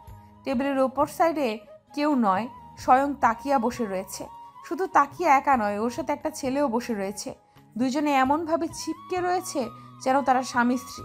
কিছুদিন আগে সামিরা আমাকে দেখিয়েছিল তাকিয়ার ছবি, যার কারণে আমার চিন্তা অসুবিধা হয়নি। এটাই তাকিয়া। তার মানে আমার সন্দেহ ঠিক।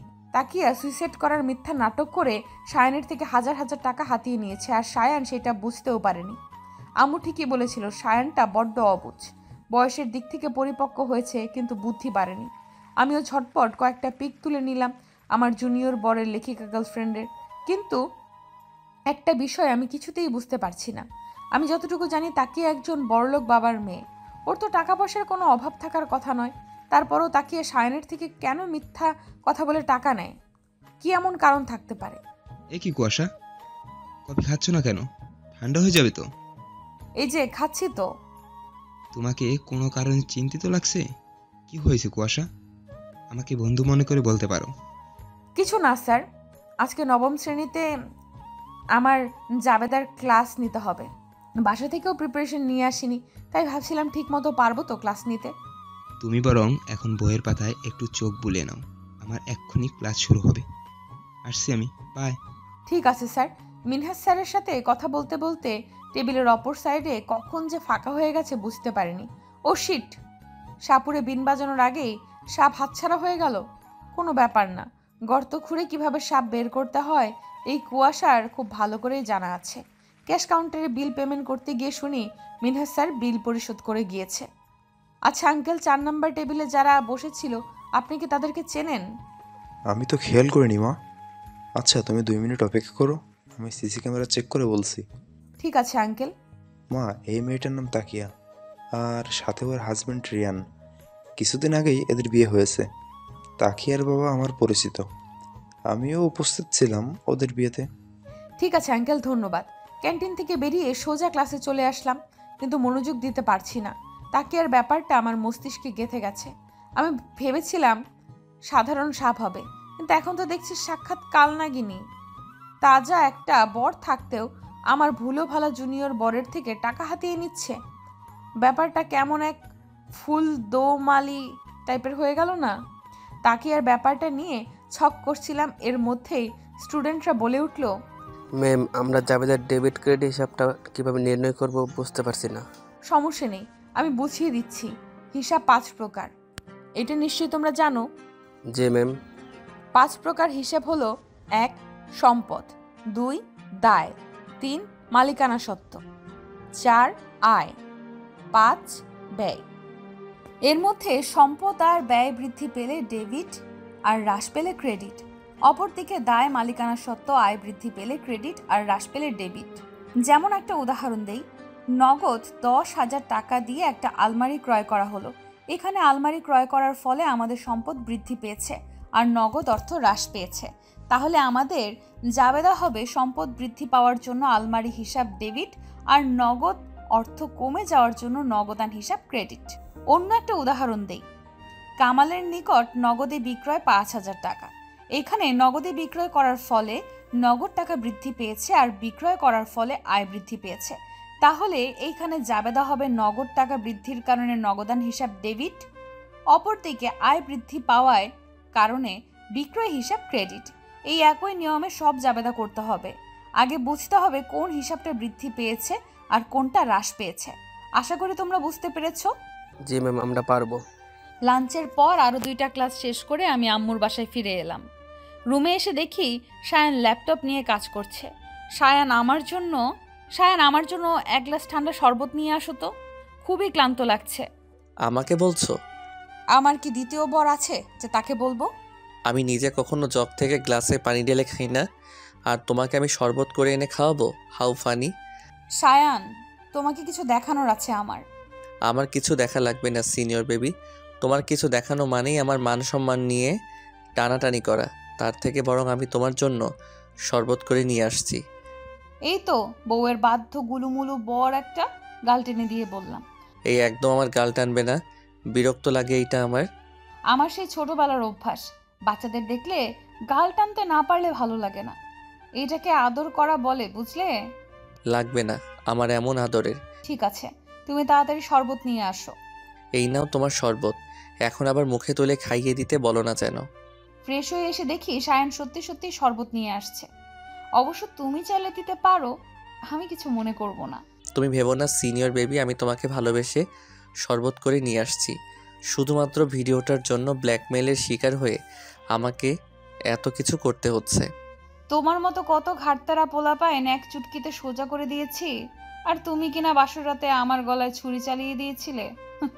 সত্যি সায়ান, তোমার সাহসের প্রশংসা করতে হয়। তুমি যার কারণে আমার গলায় ছুরি ধরেছিলে, তোমার সেই লেখিকা গার্লফ্রেন্ড যে বিবাহিত, তুমি কি জানো? তাকিয়ার বিয়ের কথা জানার পরেও সায়ানের মধ্যে কোনো প্রতিক্রিয়া লক্ষ্য করা গেল না। আমি তো ভেবেছিলাম হয়তো গার্লফ্রেন্ডের বিয়ের সংবাদে বেচারা কান্নাকাটি করে রুমের মধ্যে হাঁটু পানি বানিয়ে দিবে, বাট সেরকম কিছুই হলো না। তুমি কিভাবে জানলে? আর তুমি যে সত্য কথা বলছো তারও তো কোনো প্রুফ নেই। প্রুফ আছে সায়ান, এতটা কাঁচা খেলোয়াড় আমি নই। আমি জানতাম মুখের কথায় তুমি বিশ্বাস করবে না, তাই প্রমাণ সঙ্গে করে নিয়ে আসছি। Look at the phone. প্রথমত, স্বামী স্ত্রী না হলে কখনো কেউ এইভাবে চিপকে থাকবে না। আর দ্বিতীয়ত, এই রেকর্ডটা যা আমি ক্যাশ কাউন্টারে আঙ্কেলের মুখে শুনেছি। দেখো সায়ান, অনেক হয়েছে, আর নয়। তোমাকে আমি বারবার বলেছি তাকিয়া ভালো মেয়ে নয়, ওর থেকে ফিরে এসো প্লিজ। আমি বলছি না আমাকে ভালোবাসার জন্য, স্ত্রীর মর্যাদা দেওয়ার জন্য তুমি তাকিয়ার থেকে ফিরে এসো, এসবের কোনো প্রয়োজন নেই আমার। তবুও তুমি তাকিয়ার থেকে ফিরে এসো, এইটা শুধু আমার একার নয়, আম্মুরও অনুরোধ। সরি, আমি তোমাদের অনুরোধ রাখতে পারবো না। আমি চাইলেও তাকিয়ে আমাকে মুক্তি দেবে না। আমার যে তাকিয়ার কাছে হাত পা বাঁধা রয়েছে। কেন সায়ান? চুপ করে থেকো না সায়ান, আমি কিছু জিজ্ঞেস করছি। আমি বলতে পারবো না সিনিয়র বেবি। চুপ করে থাকা কোনো সমস্যার সমাধান নয়। তোমার জন্য প্রতিনিয়ত আম্মু কষ্ট পাচ্ছে, আমি চোখের সামনে আম্মুর কষ্ট সহ্য করতে পারবো না। তুমি প্লিজ বলো সায়ান। এরপর সায়ান যা বলল তা শোনার জন্য আমি মোটেও প্রস্তুত ছিলাম না। তাকে আর সত্য উদ্ঘাটন করতে এসে যে এত বড় একটা সত্যের মুখোমুখি হতে হবে তা আমি কখনো ভাবিনি। আজ থেকে 8 বছরের আগের ঘটনা। আমি তখন নতুন নতুন ড্রাইভিং শিখেছি। ডিসেম্বরে আমার পরীক্ষা শেষ করে আমরা ফ্রেন্ড সার্কেলের সবাই মিলে গ্রামে ঘুরতে যাই আমার দাদু বাড়ি। আমাদের ফ্রেন্ড সার্কেলের তাকিয়া সহ আরও 2টা মেয়ে ছিল। গ্রামের পরিবেশ আসলেই ভিন্ন। আমরা শহরের 4 দেয়ালের বন্দি থেকে সেই ভিন্নতা অনুভব করতে পারি না। গ্রামে ভোরবেলা পাখির কিচিরমিচির শব্দ, দূর থেকে মক্তবের বাচ্চাদের কোরআন তেলাওয়াতের মধুর কণ্ঠে ঘুম ভেঙে যায়। শহরের মতো গ্রামে ঝর্ণা নেই, আছে পুকুর, যেইখানে মুক্ত হাঁসের মতো সাঁতরে বেড়ানো যায়। গ্রামে বিদ্যুতের আনাগোনা নেই, আছে আকাশ ভরা জ্যোৎস্না। আর রান্নার কথা না বললেই নয়, এইখানে মাটির উনুনে রান্না করা হয়, যার স্বাদ শহরের গ্রামের তুলনায় রান্না করা খাবারের স্বাদকে হার মানিয়ে দেয়। এইভাবে মজার মজার খাবার, গ্রামীণ পরিবেশ, হাসি ঠাট্টা, মজা, খুনসুটিতে কখন যে গ্রাম থেকে বিদায় নেওয়ার সময় হয়ে যায় বুঝতে পারিনি। গ্রামে সাধারণ ঘোল পাওয়া যায়, যা অনেকটা নেশা জাতীয়। গ্রাম থেকে ফেরার পথে আমরা সবাই মজার ছলে ঘোল খাই, যা আমার জীবনের সবচেয়ে বড় ভুল ছিল। সেই ভুল প্রতিনিয়ত কুরে কুরে খাচ্ছে আমাকে। দিন শেষে আমার মনে হয় আমি অপরাধী। আমার অপরাধের কোনো ক্ষমা নেই। এইটুকু বলেই সায়ান গ্লাসে রাখা শরবত খেয়ে নিল। আমি স্পষ্ট বুঝতে পারছি সায়ানের কণ্ঠ কেঁপে উঠছে। তারপর কি হলো? তুমি কি এমন করলে তার জন্য নিজের কাছে নিজেই অপরাধী হয়ে আছো? খুন? মানে কি? মানে আমি খুন করেছি। হ্যাঁ, আমি একটা খুনি। আমার জন্য 2টা প্রাণ শেষ হয়ে গেছে। আর সেই খুনের ঘটনা ধামাচাপা দিতেই তাকিয়া আমাকে ব্ল্যাকমেইল করে আমার থেকে টাকা নেয়। সায়ান প্লিজ হেয়ালি না করে বলো তারপর কি হয়েছিল। ঘোল খাওয়ার কারণে আমার মধ্যে অনেকটা নেশা প্রভাবিত হয়। শহরের মধ্যে প্রবেশ করতেই ফ্রেন্ড সার্কেলের সবাই যার যার গন্তব্যস্থলে নেমে যায়। আর তাকিয়ার বাসা আমার বাসার কাছাকাছি হওয়ায় তাকিয়া থেকে যায়। গাড়ি চলছিল আপন গতিতে। হঠাৎ আমার মাথা ঘোরাতে শুরু করে, চোখ মুখ ঝাপসা হয়ে আসে। অতিরিক্ত ঘোল খাওয়ার প্রভাবে একসময় জ্ঞান হারিয়ে ফেলি। কিন্তু আমার এইটুকু মনে আছে, জ্ঞান হারানোর আগে আমি বেসামালভাবে গাড়ি ড্রাইভ করছিলাম। আর হুট করে কালো রঙের একটা গাড়ি আমার গাড়ির সামনে চলে আসে। এরপর কি হয়েছিল আমি জানি না। জ্ঞান ফেরার পর তাকিয়া বলেছিল আমার জন্য নাকি ওই গাড়িতে থাকা 2টো প্রাণ শেষ হয়ে গেছিল। ঘটনার আকস্মিকতায় আমি অনেকটা ঘাবড়ে যাই। তাকিয়া বারবার পুলিশকে সবটা বলে দেওয়ার হুমকি দিচ্ছিল। আমি তাকিয়াকে হাত জোর করে বলি ও যেন বিষয়টা ধামাচাপা দিয়ে রাখে, না হলে আমার ক্যারিয়ার শেষ হয়ে যেত। মম ড্যাড মানসিকভাবে খুবই আঘাত পেত। কিন্তু তাকিয়া শর্ত দেয় ওকে ওর চাওয়া অনুযায়ী টাকা দিতে হবে। আমিও নিজেকে বাঁচাতে তাকিয়ার শর্তে রাজি হয়ে যাই, যার ফলস্বরূপ তাকিয়া বলা মাত্র ওর অ্যাকাউন্টে আমার টাকা ট্রান্সফার করতে হয়। সায়ানের কথা শুনে আমি যেন পাথর হয়ে গিয়েছি। আমার পুরনো অতীত আবার আমার সামনে এসে দাঁড়িয়েছে। তার মানে সায়ানের কথা অনুযায়ী সেদিন ট্রাকে আমাদের গাড়ি অ্যাক্সিডেন্ট হয়নি, স্বয়ং সায়ানের কারণে আমার আব্বু আম্মুর মৃত্যু হয়েছে। হ্যাঁ, সায়ান আমার বাবা মায়ের খুনি। আর আমি কি না আমার বাবা মায়ের খুনির সাথে সংসার পেতে বসেছি? হঠাৎ করে কেমন যেন অস্বস্তি হয়ে মাথা ঘুরে উঠল।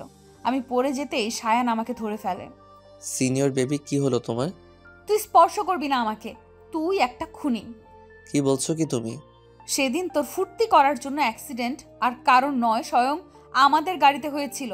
ভাগ্যক্রমে আমি বেঁচে গেলেও আমার বাবা মা বেঁচে ফেরেনি। Sorry for everything. সরি বললেই সবকিছু সমাধান হয়ে যায় না। আমি তোকে ক্ষমা করে দিলেই কি তুই পারবি আমার বাবা মাকে ফিরিয়ে দিতে?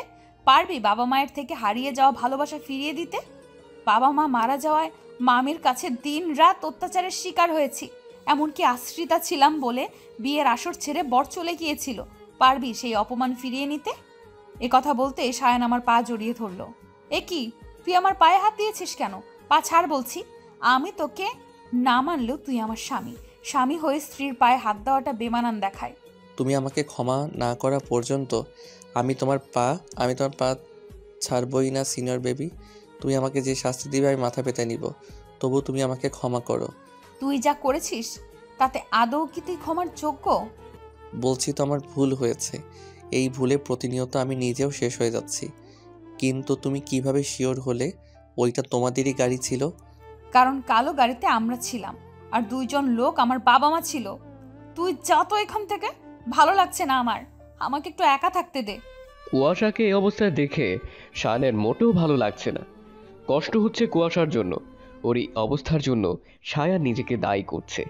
শায়ান ভাবতে লাগলো কিভাবে কুয়াশার মন ভালো করা যায়। পরক্ষণেই মনে হলো কুয়াশার তো বিরিয়ানি খুব পছন্দের। বিরিয়ানি দেখে নিশ্চয়ই একটু মন ভালো হবে। যদিও কুয়াশার সামনে দাঁড়ানোর কোনো মুখ নেই, শায়ানের তবু একটু চেষ্টা তো করতেই পারে মেয়েটার মন ভালো করার। কিন্তু শায়ান রান্না জানা তো দূরের কথা, কখনো কিচেনেও যায়নি। পরক্ষণেই মনে হলো ইউটিউব তো আছেই, ইউটিউব থেকে শিখে রান্না করবে। কিন্তু কথায় আছে না, অভাগা যেদিকে যায় সেদিকেই জল শুকিয়ে যায়। শায়ানের অবস্থা হয়েছে এমন। ইউটিউবে ভিডিও প্লে করতে গিয়ে বুঝতে পারলো কারেন্ট নেই, যার কারণে ভিডিও প্লে হচ্ছে না। বেচারি কি করবে বুঝতে না পেরে তার মমের কাছে গিয়ে জিজ্ঞেস করলো, মম, বিরিয়ানি কিভাবে রান্না করতে হয়? কেন, তুই জানি কি করবি? রান্না করব। সিরিয়াসলি? এত প্রশ্ন কেন করছো? বললে বলো, না বললে নাই। আরে এত রেগে যাচ্ছিস কেন? তোর যে বিরিয়ানি খেতে মন চাইছে আমাকে বলতে পারতি, আমি রান্না করে দিতাম। আমি খাওয়ার জন্য রান্না করছি না। তাহলে কার জন্য রান্না করতে যাচ্ছিস? তাকিয়ার জন্য? না, তোমার একমাত্র সিনিয়র বৌমার জন্য। মানে কি? আমি ঠিক শুনছি তো? হ্যাঁ মম, জোর করে বিয়ে দিয়েছ সিনিয়র একটা বেবির সাথে, যে কিনা শ্রেয়াস আবরার সায়ানকে নাকে দড়ি দিয়ে ঘোরাচ্ছে। এখন আবার তার পুরনো কথা মনে করে মন খারাপ হয়েছে, তাই তার মন ভালো করার জন্য আমার এই সূক্ষ্ম প্রচেষ্টা। আচ্ছা ঠিক আছে। অবশেষে দীর্ঘ প্রচেষ্টার পর সায়ান সক্ষম হলো বিরিয়ানি রান্না করতে। একটা প্লেটে বিরিয়ানি, ডিম, স্যালাড সাজিয়ে রুমে গিয়ে এলো। রুমে এসে দেখে কুয়াশা শুয়ে রয়েছে। সিনিয়র বেবি, আবার কেন এসেছিস? খুব তো কান্নাকাটি করলে, এবার ওঠো তো। তুই আমার সামনে আসবি না সায়ান। যতবার তুই আমার সামনে আসবি ততবার আমার বাবা মায়ের চেহারা আমার চোখের সামনে ভেসে উঠবে, আর আমার ততবার মনে হবে আমি একটা খুনির বউ। তুমি আমাকে যা মন চাই বলো, তবুও উঠে দেখো তোমার জন্যে কি নিয়ে আসছি। কুয়াশা উঠে সায়ানের হাতের দিকে তাকিয়ে সায়ানের গালে ঠাস ঠাস করে চড় বসিয়ে দিল। মারলে কেন সিনিয়র বেবি? কুয়াশার কি হলো কে জানে, সায়ানকে সাথে সাথে জড়িয়ে ধরলো। আমি তোকে বলেছি আমার জন্য হাত পুড়িয়ে বিরিয়ানি রান্না করতে, হাতের কি অবস্থা করেছিস? ফোসকা পড়ে যাবে তো। তুই একটু দাঁড়া, আমি মলম নিয়ে আসছি। মলমের কোনো প্রয়োজন নেই, তোমার জন্য হাত পুড়িয়ে রান্না করলাম। কই একটু মিষ্টি মিষ্টি কথা বলবে তা না, নয়তো দিলে ঠাস ঠাস করে চর বসিয়ে। এই জন্যেই কথাই বলে, যার জন্য করলাম চুরি সেই বলে চোর। আমি তো তোকে চুরি করতে বলিনি, তুই একবারই চুরি করতে গিয়েছিস কেন? তোমার মুখে তুই তোকারি শুনতে বেমানান লাগে, প্লিজ তুই করে বলো না। ওমা, এ দেখি ভূতের মুখে রাম রাম। তুই তুকারি বলাকে শুরু করেছিল শুনি? ভুলে গিয়েছিস বাসর রাতের কথা? চেনা না জানা না অপরিচিত একটা মেয়ের সাথে অভদ্রের মতো তুই তুকারি করেছিলি। বারবার বাসরাতের কথা তোলো কেন? তাকে আর ব্যাপারে তো সবটাই বললাম। ও হয়তো ভেবেছিল আমার বিয়ে হলে ওকে ওর প্রয়োজন অনুযায়ী টাকা দিব না, যার কারণে ও সুইসাইডের মিথ্যা নাটক করেছিল। আর সব মিলিয়ে আমার মাথায় আগুন জ্বলছিল, যার কারণে তোমার সাথে খারাপ ব্যবহার করেছিলাম। তার মানে তাকিয়া তোমার গার্লফ্রেন্ড নয়? না, ও আমার ক্লাস ফ্রেন্ড ছিল। ওর মতো ঠকবাজ অর্থলোভী মেয়ে কখনো আমার গার্লফ্রেন্ড হওয়ার যোগ্যতা রাখে না। আমার প্রথম প্রেম, ভালো লাগা, ভালোবাসা সাইফাতুল মুনতাহা। যদিও আমি জানি না সে আমার সিনিয়র না জুনিয়র, কালো না ফর্সা, লম্বা না খাটো। ইনফ্যাক্ট তার সাথে কখনো আমার কথাও হয়নি। তাকে না দেখেই ভালোবেসেছি। যদিও তার মতো এত বড় একজন লেখিকা আমার মতো সাধারণ ছেলেকে ভালোবাসবে না, তবুও তার অসাধারণ প্রতিভা, তার ব্যক্তিত্ব, তার আচরণ ব্যবহার আমাকে বাধ্য করেছে তাকে ভালোবাসতে। আমি জানি সব ভালোবাসা পূর্ণতা পায় না, তেমনি আমিও দূর থেকে তাকে ভালোবেসে যাব। তাহলে তুমি যে বলেছিলে তাকিয়া তোমার গার্লফ্রেন্ড, এমন কি আম্মুও বলেছিল? তাকিয়া সব জায়গাতেই ওকে আমার গার্লফ্রেন্ড বলে পরিচয় দিত, এমনকি আমাকেও বাধ্য করেছিলে ওকে আমার গার্লফ্রেন্ডের পরিচয় দিতে। আমিও নিজেকে বাঁচাতে তাকিয়ার কথা অনুযায়ী চলতে বাধ্য হয়েছি।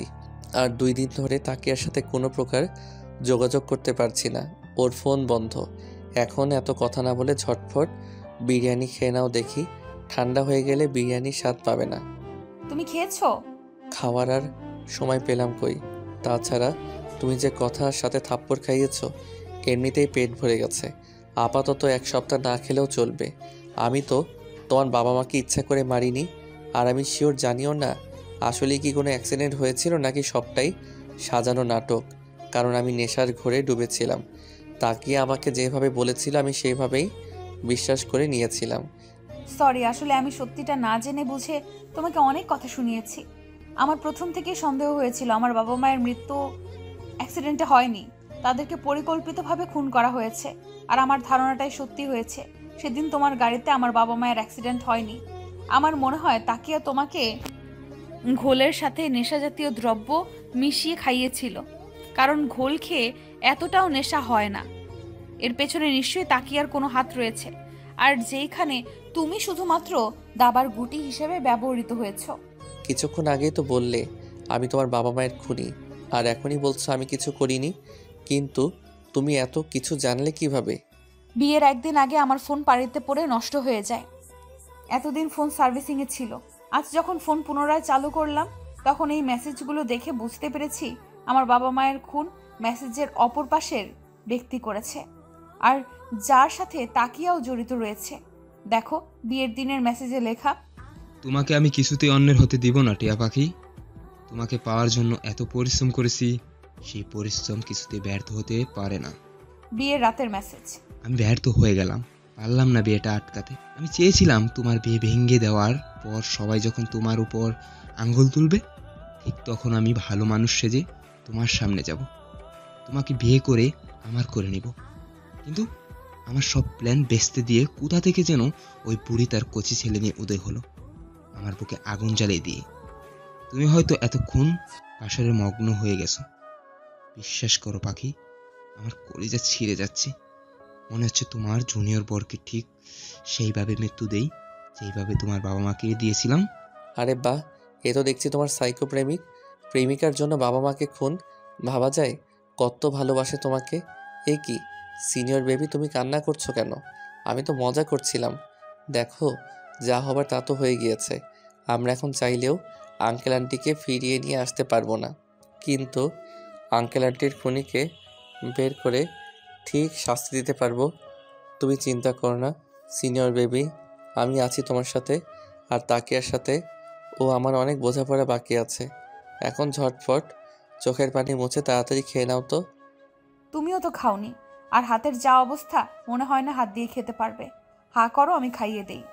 খাওয়া দাওয়া শেষ হলে সায়ানের কল আসায় সায়ান বাইরে চলে গেল, আর কুয়াশা আম্মু রুমে গিয়ে স্কুলের বিষয়ে আলোচনা করতে লাগলো। রাতে ঘুমোতে এসে কুয়াশা দেখলো সায়ান সোফায় ঘুমানোর প্রস্তুতি নিচ্ছে। বিয়ের পরের দিন থেকে কুয়াশা সায়ান একই রুমে থাকলেও একই বিছানায় থাকে না। কুয়াশা বিছানায় থাকা আর সায়ান সোফাতে, কিন্তু এখন হালকা হালকা শীত শুরু করেছে। সায়ানের সোফায় ঘুমানো বেশ কষ্টকর হয়ে যাবে বুঝতে পেরে কুয়াশা সায়ানকে বলল, সায়ন তুমি বিছানায় শুয়ে পড়ো, আমি বরং সামিরার কাছে বা অন্য কোনো রুমে ঘুমিয়ে পড়বো। এত বড় একটা বিছানা থাকতে তুমি অন্য রুমে কেন যাবে সিনিয়র বেবি? তুমি যদি চাও আমরা বেড শেয়ার করতেই পারি। Are you sure? ইয়া। ফ্রিতে সার্কাস দেখতে হবে না তো? একদমই না, আজকে ট্রাউজার পরেছি, সো সার্কাস দেখানোর কোনো চান্সই নেই। ঠিক আছে, তুমি শুয়ে পড়ো। আগামীকাল আমার ফিনান্স ক্লাস আছে, আমি বইয়ের পাতায় একটু চোখ বুলিয়ে নিয়ে তারপর ঘুমাতে যাব। ঠিক আছে, গুড নাইট সিনিয়র বেবি। এই দাঁড়িয়ে যাও। আবার কি হলো সিনিয়র বেবি? তুমি যে শুতে যাচ্ছ, মশারি কে টানাবে? এতদিন তো তুমি টানিয়েছ, তাহলে আজ প্রশ্ন উঠছে কেন? এতদিন আমি বিছানায় একা ছিলাম, তাই মশারিও আমি টানিয়েছি। আজকে থেকে যেহেতু তুমিও থাকবে, তাই সপ্তাহে 4 দিন আমি মশারি টানাবো, আর বাকি 3 দিন তুমি টানাবে। সো তাড়াতাড়ি মশারি টানিয়ে শুয়ে পড়ো। আর হ্যাঁ, তোমার মুখে যেন আর কখনো সাফায়েতুল মুনতাহা নাম না শুনি। বিয়ে হয়েছে, এখন নজর ঠিক করতে শিখো প্রিয়। আমি নজর ঠিক করব আর তুমি ওই সাইকোর সাথে ইটিস পিটিস করবে, তাই তো? What do you mean by ইটিস পিটিস? ওই সাইকোকে তো আমি ঠিক খুঁজে বের করব। আমার থেকে বাবা মাকে কেড়ে নিয়েছে, আমাকে এতিম বানিয়ে দিয়েছে। এত সহজে ওকে আমি ছেড়ে দিব ভেবেছো? কখনোই না। কুয়াশার সবে ফিনান্স বইতে চোখ বুলিয়েছে, হঠাৎ মেসেজের টুং শব্দে ধ্যান ভেঙে গেল। সেই সাইকোর নাম্বার থেকে একটা মেসেজ আর একটা ছবি এসেছে। ছবিটা স্পষ্ট দেখা যাচ্ছে না, মেসেজে লেখা ছিল, টিয়া পাখি, খুব শীঘ্রই তোমাকে আমার জন্য আবারও লাল শাড়ি পরতে হবে। তোমার আর আমার মাঝে কোনো থার্ড পার্সনকে আমি অ্যালাউ করব না। তোমার ওই জুনিয়র বরেরও ঠিক এই ছবিটার মতো হাল করব। কুয়াশার হাত পা কাঁপছে, কি এমন ছবি হতে পারে? ফোনের স্ক্রিনে ছবিটা শো করার সাথে সাথেই এক পলক ছবির দিকে তাকিয়ে কুয়াশা এক চিৎকার দিয়ে অজ্ঞান হয়ে নিচে পড়ে গেল।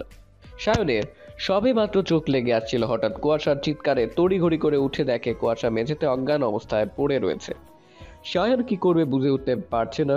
এত রাতে মমকেও ডাকা ঠিক হবে না ভেবে নিজেই কুয়াশার কাছে গেল। সিনিয়র বেবি, কি হলো তোমার? কিছুক্ষণ আগেও তো ভালো ছিলে, হঠাৎ কি হয়ে গেল? সায়ান কুয়াশার মুখে ছিনের পানির ছিটা দিতে দিতে ভাবতে লাগলো, সিনেমায় দেখতাম নায়িকারা প্রেগনেন্ট হলে অজ্ঞান হয়ে পড়ে যেত।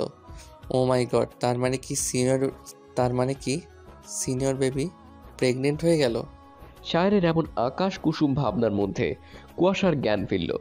সিনিয়র বেবি, ঠিক আছো তুমি? কি হয়েছিল তোমার? হঠাৎ করে জ্ঞান হারালে কেন? কাটা হাত সায়ান। কিসের কাটা হাত? আর কোথায়? ওই সাইকো একটা কাটা হাতের ছবি পাঠিয়েছে, আর ওই কাটা হাত আর কারো নয়, স্বয়ং আমার আম্মুর অনামিকা আঙ্গুলে যে আংটিটা দেখেছো, এইটা আমার জমানো টাকা দিয়ে আব্বুর বিবাহ বার্ষিকীতে আম্মুকে আমি গিফট করেছিলাম। আমার স্পষ্ট মনে আছে, আমরা যেদিন ট্যুরে যাওয়ার জন্য বের হয়েছিলাম তখন আম্মু এই আংটিটা পরেছিল। এরপর কুয়াশা আর কিছুই বলতে পারলো না। বলার আগেই ওই সাইকোর নাম্বার থেকে কল আসলো। কুয়াশা কল রিসিভ করতেই ফোনের অপর প্রান্ত থেকে মিহি একটা কণ্ঠস্বর ভেসে আসলো। হয়তো লোকটা ভয়েস চেঞ্জ করে কথাটা বলেছে যাতে কুয়াশা চিনতে না পারে। টিয়া পাখি, এতক্ষণে নিশ্চয়ই বুঝতে পেরেছো কাটা হাতটা আমার শাশুড়ির মানে তোমার আম্মুর। বিশ্বাস করো পাখি, আমি তোমার আব্বু আম্মুকে মারতে চাইনি, কিন্তু কি করতাম বলো? তাদেরকে বারবার বোঝানোর পরেও তারা বুঝতে চায়নি। তারা তো তোমাকে আমার হাতে দিতে চায়নি, তাই তো তাদের এই করুণ পরিস্থিতির শিকার হতে হলো। খুব শীঘ্রই তোমার ওই জুনিয়র বরেরও এমন অবস্থা হবে। তোমার আর আমার মাঝে যে আসবে তার ঠিক এই অবস্থাই হবে। কে আপনি? কাপুরুষের মতো লুকিয়ে রয়েছেন কেন? সাহস থাকলে সামনে এসে চোখে চোখ রেখে কথা বলুন। আমিও আপনার সাহস দেখতে চাই। উফ পাখি, তোমার সেই রাগ যে ঠিকই আগের মতোই রয়ে গেছে। আসবো তো পাখি, খুব শীঘ্রই তোমার সামনে আসবো, তবে বিয়ের শেরওয়ানি মাথায় পাগড়ি পরে। কিন্তু তার আগে তোমার জুনিয়র বরকে তার নির্দিষ্ট জায়গায় পৌঁছে দিতে হবে তো। তোর সেই চাওয়া কখনোই পূরণ হবে না। সায়নের গায়ে হাত তোলা তো দূরের কথা, ওর দিকে তাকিয়ে দেখ। ট্রাস্ট মি, আমি তোর চোখ তুলে নিয়ে লুডো খেলবো। আমি তো ভয় পেয়ে গেছি পাখি, জুনিয়র বরের প্রতি এত ভালোবাসা। ও মা গো, টুরু লাভ। এটুকু বলেই টু টু শব্দে কল কেটে গেল। সিনিয়র বেবি, কী ব্যাপার বলো তো? আমাকে ভালো টালো বেশি ফেললেন নাকি? আমাকে মারার কথা বলতেই এত হাইপার হয়ে গেলে যে?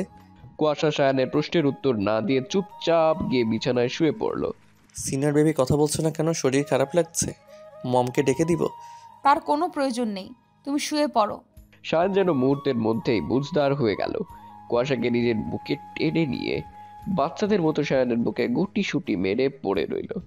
নিজের থেকে 2 বছরের জুনিয়র ছেলের বুকেই তার পরম শান্তির জায়গা, একমাত্র আশ্রয়স্থল মনে হচ্ছে। কেটে গেছে 2 মাস। এই 2 মাসে সায়ানের সাথে কুয়াশার সম্পর্ক একটু স্বাভাবিক হয়েছে। সায়ান সবসময় চায় কুয়াশাকে হাসি খুশি দেখতে, তাকে হুটখাট ফুচকা বিরিয়ানি রান্না করে সারপ্রাইজ দিতে। কুয়াশাও চাইছে অন্য 5টা দম্পতির মতো স্বাভাবিকভাবে সংসার করতে। কিন্তু যতবারই সায়ানের সাথে স্বাভাবিক হতে যায়, ততবারই সায়ানকে হারানোর ভয় জেঁকে বসে। ওই সাইকোটাকে 2 মাসে 1000 বার চেষ্টা করেছে খোঁজার, কিন্তু ফলাফল শূন্য। খুবই চতুর একটা লোক ওই সাইকোটা, যে নাম্বার দিয়ে সিম কার্ডটা রেজিস্ট্রেশন করা না, যার কারণে লোকেশন ট্রেস করা যাচ্ছে না। তবুও কুয়াশা সায়ান চেষ্টা করছে খুব শীঘ্রই সাইকোটার পূর্ণ শেষ করে তাদের অপূর্ণ ভালোবাসার পূর্ণতা দেওয়ায়। হ্যাঁ, সায়ান কুয়াশা দুজনকে 2 মাসে ভালোবেসে ফেলেছে। একে অপরের প্রতি কেয়ারিং, মজা খুনসুটি ঝগড়ার মাঝে কখন যে দুজনকে ভালোবেসে ফেলেছে কেউই বুঝতে পারেনি। কিন্তু কোনো এক অজানা কারণে কেউ কাউকে তাদের ভালোবাসার কথা জানাতে পারছে না। ডিসেম্বর মাসে শুরু হয়েছে, সেই সাথে শুরু হয়েছে কুয়াশার স্কুলে পরীক্ষা। আজ কুয়াশার পরীক্ষার হলে ডিউটি রয়েছে। আম্মুর একটু শরীর খারাপ থাকার কারণে কুয়াশা ফজরের নামাজ শেষ করেই কিচেনে চলে গিয়েছে সকালের নাস্তা রেডি করার জন্য। অবশ্য সামিরাও এসেছে কুয়াশা থেকে রান্নার কাজে হেল্প করার জন্য। কারো মুখে কোনো কথা নেই, দুজনের মতো কাজ করছে। নীরবতা ভেঙে সামিয়া বলল, আপু, একটা কথা বলবো? হ্যাঁ বলো। আই এম ইন লাভ আপু। হোয়াট? এইটুকু বয়সেই লাভ? তো কে সেই সৌভাগ্যবান পুরুষ যে কিনা এতটুকু বয়সেই আমার ননদের মন হরণ করে দিল? Minhas sir. Have you gone mad? Minhas sir আর তোমার বয়সের পার্থক্য জানো? ভালোবাসা কখনো বয়স দেখে হয় না আপু। ভাইয়াও তো তোমার 2 বছরের জুনিয়র, কিন্তু আমি তোমার চোখে ভাইয়ের জন্য অসীম ভালোবাসা দেখেছি। আমার সাথে তোমার তুলনা করছো কেন সামিরা? মিনহাস স্যার তোমার টিচার হয়, তুমি কিভাবে পারলে ছাত্রী হয়ে টিচারের প্রেমে পড়তে? তাছাড়া আম্মু কখনো এই সম্পর্ক মেনে নিবে না। একই স্কুলে শাশুড়ি জামাই বৌমা ব্যাপারটা কেমন দৃষ্টিকটু দেখায়।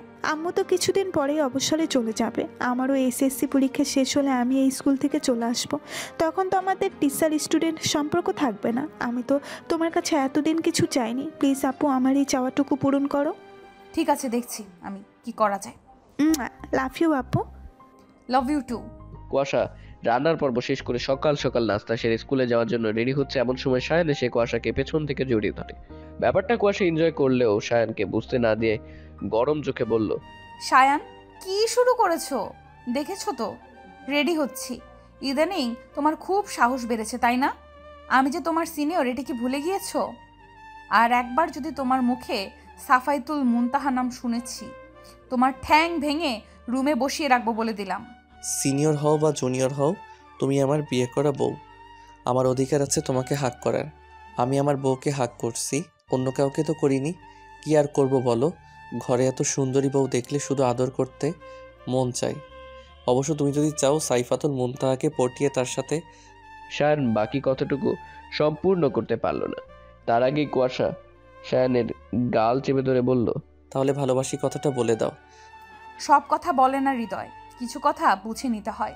তাহলে কি ধরে নিব তুমি আমাকে ভালোবাসো সিনিয়র বেবি? কুয়াশা কোনো রেসপন্স না করে স্কুলের উদ্দেশ্যে রওনা দিল। 10টা থেকে পরীক্ষা শুরু হবে, কিন্তু খাতায় ফর্মালিটি পূরণ করার জন্য 9:45 সময় খাতা নিয়ে দেওয়া হয়েছে। যথারীতি 10টা থেকে 1টা পর্যন্ত ডিউটি শেষ করে অনেক ক্লান্ত থাকায় ক্যান্টিনে চলে গেল। কিন্তু কুয়াশা ক্যান্টিনে গিয়ে এতদিন পরে আবার তাকে আর দেখা পাবে ভাবেনি। আর আশ্চর্য করা বিষয় হলো, তাকিমার সাথে একটা হুডি পরা লোক রয়েছে। যদিও এখন ডিসেম্বর মাস, তবুও পরে চোখ মুখ ঢেকে নেই, রাখার মতো শীত এখনো আসেনি। তাহলে কি এই হুডি পরা লোকটা কোনোভাবে নিজেকে আড়াল করতে চাইছে? কুয়াশা ভাবতে লাগলো, এই লোকটাই সেই সাইকো নয় তো, যাকে আমি দীর্ঘ 2 মাস ধরে খুঁজে চলেছি। কে হতে পারে এই সাইকো লোকটা? আর সায়ান, কি হচ্ছে? কি শুরু করছো? আমাকে রান্না করতে দিবে নাকি গরম খুন্তির ছ্যাঁকা দিব? তোমার যা ইচ্ছা করো, তবুও আজ তোমাকে ছাড়ছি না আমি। আর কত পালাই পালাই করবে আমার থেকে? মম কি বলেছে শোনোনি? তার চাকরির জীবন থেকে অবসরে গেছেন, এখন তার একজন খেলার সাথী প্রয়োজন। এই মুহূর্তে তার নাতি নাতনি লাগবে। আমি কিন্তু আজ তোমার কোনো অজুহাত শুনবো না। এতদিন তোমার কাছাকাছি গেলেই ওই সাইকোটার অজুহাত দিয়েছ, কিন্তু এখন তো ওই সাইকোটা 14 শিকের ভাত খাচ্ছে। সত্যি তোমার বুদ্ধির প্রশংসা করতে হয় সিনিয়র বেবি। তুমি শিক্ষিকা না হয়ে গোয়েন্দা হলে ভালো হতো, এক তুড়িতে সব কেস সলভ করে দিতে পারতে। সেদিন তোমার বুদ্ধির জন্যেই ওই সাইকোসহ তাকিয়া আজ জেলের ভাত খাচ্ছে। সেদিন ক্যান্টিনে তাকিয়ার সাথে ওই হুডি পরা লোক দেখে আমার প্রথম থেকে সন্দেহ হয়েছিল যে এই সেই সাইকো লোকটা। পরে দুজনের মধ্যে কথা কাটাকাটি দেখে আমার সন্দেহ গাঢ় হয়। আমি আর একটু এগিয়ে গিয়ে শুনতে পেলাম তাকিয়া ওই হুডি পরা লোককে বলছে, আসলে তুমি কখনোই আমাকে ভালোবাসোনি। দিনের পর দিন আমাকে ব্যবহার করে এসেছো। শুধুমাত্র তোমার কথাই আমি সেদিন সায়ানের ঘোলের মধ্যে নেশা জাতীয় দ্রব্য মিশিয়ে ওকে জোর করে খাইয়েছিলাম। ওর গাড়িতে অ্যাক্সিডেন্ট না হওয়ার পরেও দিনের পর দিন ওকে ব্ল্যাকমেল করে ওর থেকে হাজার হাজার টাকা নিয়ে তোমাকে দিয়েছি। দেখো, আমার বিয়ে হয়েছে তো কি হয়েছে? তুমি বললে আমি এক্ষুনি রিয়ানকে ডিভোর্স দিয়ে দিব, তারপর আমরা দুইজনে নতুন করে সংসার শুরু করব। পাগল হয়ে গেছো তুমি। তুমি ভেবেছো আমি এত কিছু করেছি তোমাকে বিয়ে করার জন্য? নো ডিয়ার, আমার কাছে তুমি শুধুমাত্র একটা দাবার গুটি ছিলে আমার ভালোবাসার কাছে পৌঁছানোর জন্য। এখন শুধু ওই জুনিয়রকে শেষ করতে পারলেই আমার রাস্তা ক্লিয়ার। আমি থাকতে কখনোই তোমার চাওয়া পূরণ হবে না। তুমি কি ভেবেছো এই তাকিয়ার সাথে ছলনা করে পার পেয়ে যাবে? তুমি আমার না মানে আর কারোরই না। তুমি এতদিন যে যে অপকর্ম করেছো, কুয়াশার বাবা মাকে মেরেছো, এর সব প্রমাণ আমার কাছে আছে। আমি এক্ষুনি সেসব প্রমাণ পুলিশের হাতে তুলে দেব। আপনাদের আর কষ্ট করে পুলিশের কাছে যেতে হবে না ম্যাডাম। পুলিশ দেখে তাকিয়া আর ওই হুডি পরা লোকটা চমকে উঠে বলল, আপনারা এখানে? জি, আমরা এতক্ষণ আপনাদের সমস্ত কথা আমরা শুনেছি, তাই আলাদা করে কোনো প্রমাণের প্রয়োজন নেই। এবার চলুন আপনাদের শ্বশুর বাড়ি। পুলিশ তাকিয়া আর ওই সাইকোটাকে নিয়ে যাবে সেই মুহূর্তে কুয়াশা বলে উঠল, দাঁড়ান অফিসার, আমিও দেখতে চাই কে আমার সাইকো প্রেমিক, যে কিনা আমার জন্য আমার বাবার মার খুন পর্যন্ত করতে দ্বিধাবোধ করেনি। আপনি কে? আমি কুয়াশা। আমি আপনাদের ইনফর্ম করেছিলাম এখানে আসার জন্য। ঠিক আছে ম্যাম, অনেক অনেক ধন্যবাদ আপনাকে, বিশেষ করে ভিডিও ক্লিপটা আমাদের দেওয়ার জন্য। It's okay. আপনারা এবং আমার একতরফা সাইকো প্রেমিকের হুডিটা একটু তুলে দিন। আমার অনেক দিনের ইচ্ছা তাকে দেখার। তারপর একজন পুলিশ অফিসার ওই সাইকোটার হুডিটা সরাতেই পরিচিত একটা মুখ দেখে থমকে গেলাম। মুখ থেকে আপনা আপনি বেরিয়ে গেল, মিনহাস স্যার আপনি? হ্যাঁ, কুয়াশা আমি। বিশ্বাস করো কুয়াশা, আমি যা করেছি তোমাকে পাওয়ার জন্য করেছি। অন্য কোনো স্বার্থ ছিল না আমার। এখন আমি বুঝতে পারছি আপনি কেন আমার বিয়েতে উপস্থিত ছিলেন না, কেন সেদিন বলেছিলেন চোখের সামনে নিজের ভালোবাসার মানুষকে অন্যের হতে দেওয়ার সাহস আমার ছিল না। ছি, আমার তো ভাবতেই ঘৃণা হচ্ছে একটা মানুষ কিভাবে এতটা নিচে নামতে পারে। আপনাকে আমি বিশ্বাস করেছিলাম, আর আপনি এইভাবে আমার বিশ্বাসের প্রতিদান দিলেন। অফিসার, এক্ষুনি আমার সামনে থেকে এই দুইজনকে নিয়ে যান, না হলে আমি এদেরকে খুন করে বসবো। বলার সাথে সাথে তাকিয়ে সে কুয়াশার পা জড়িয়ে ধরল। তাকিয়ে কি করছো?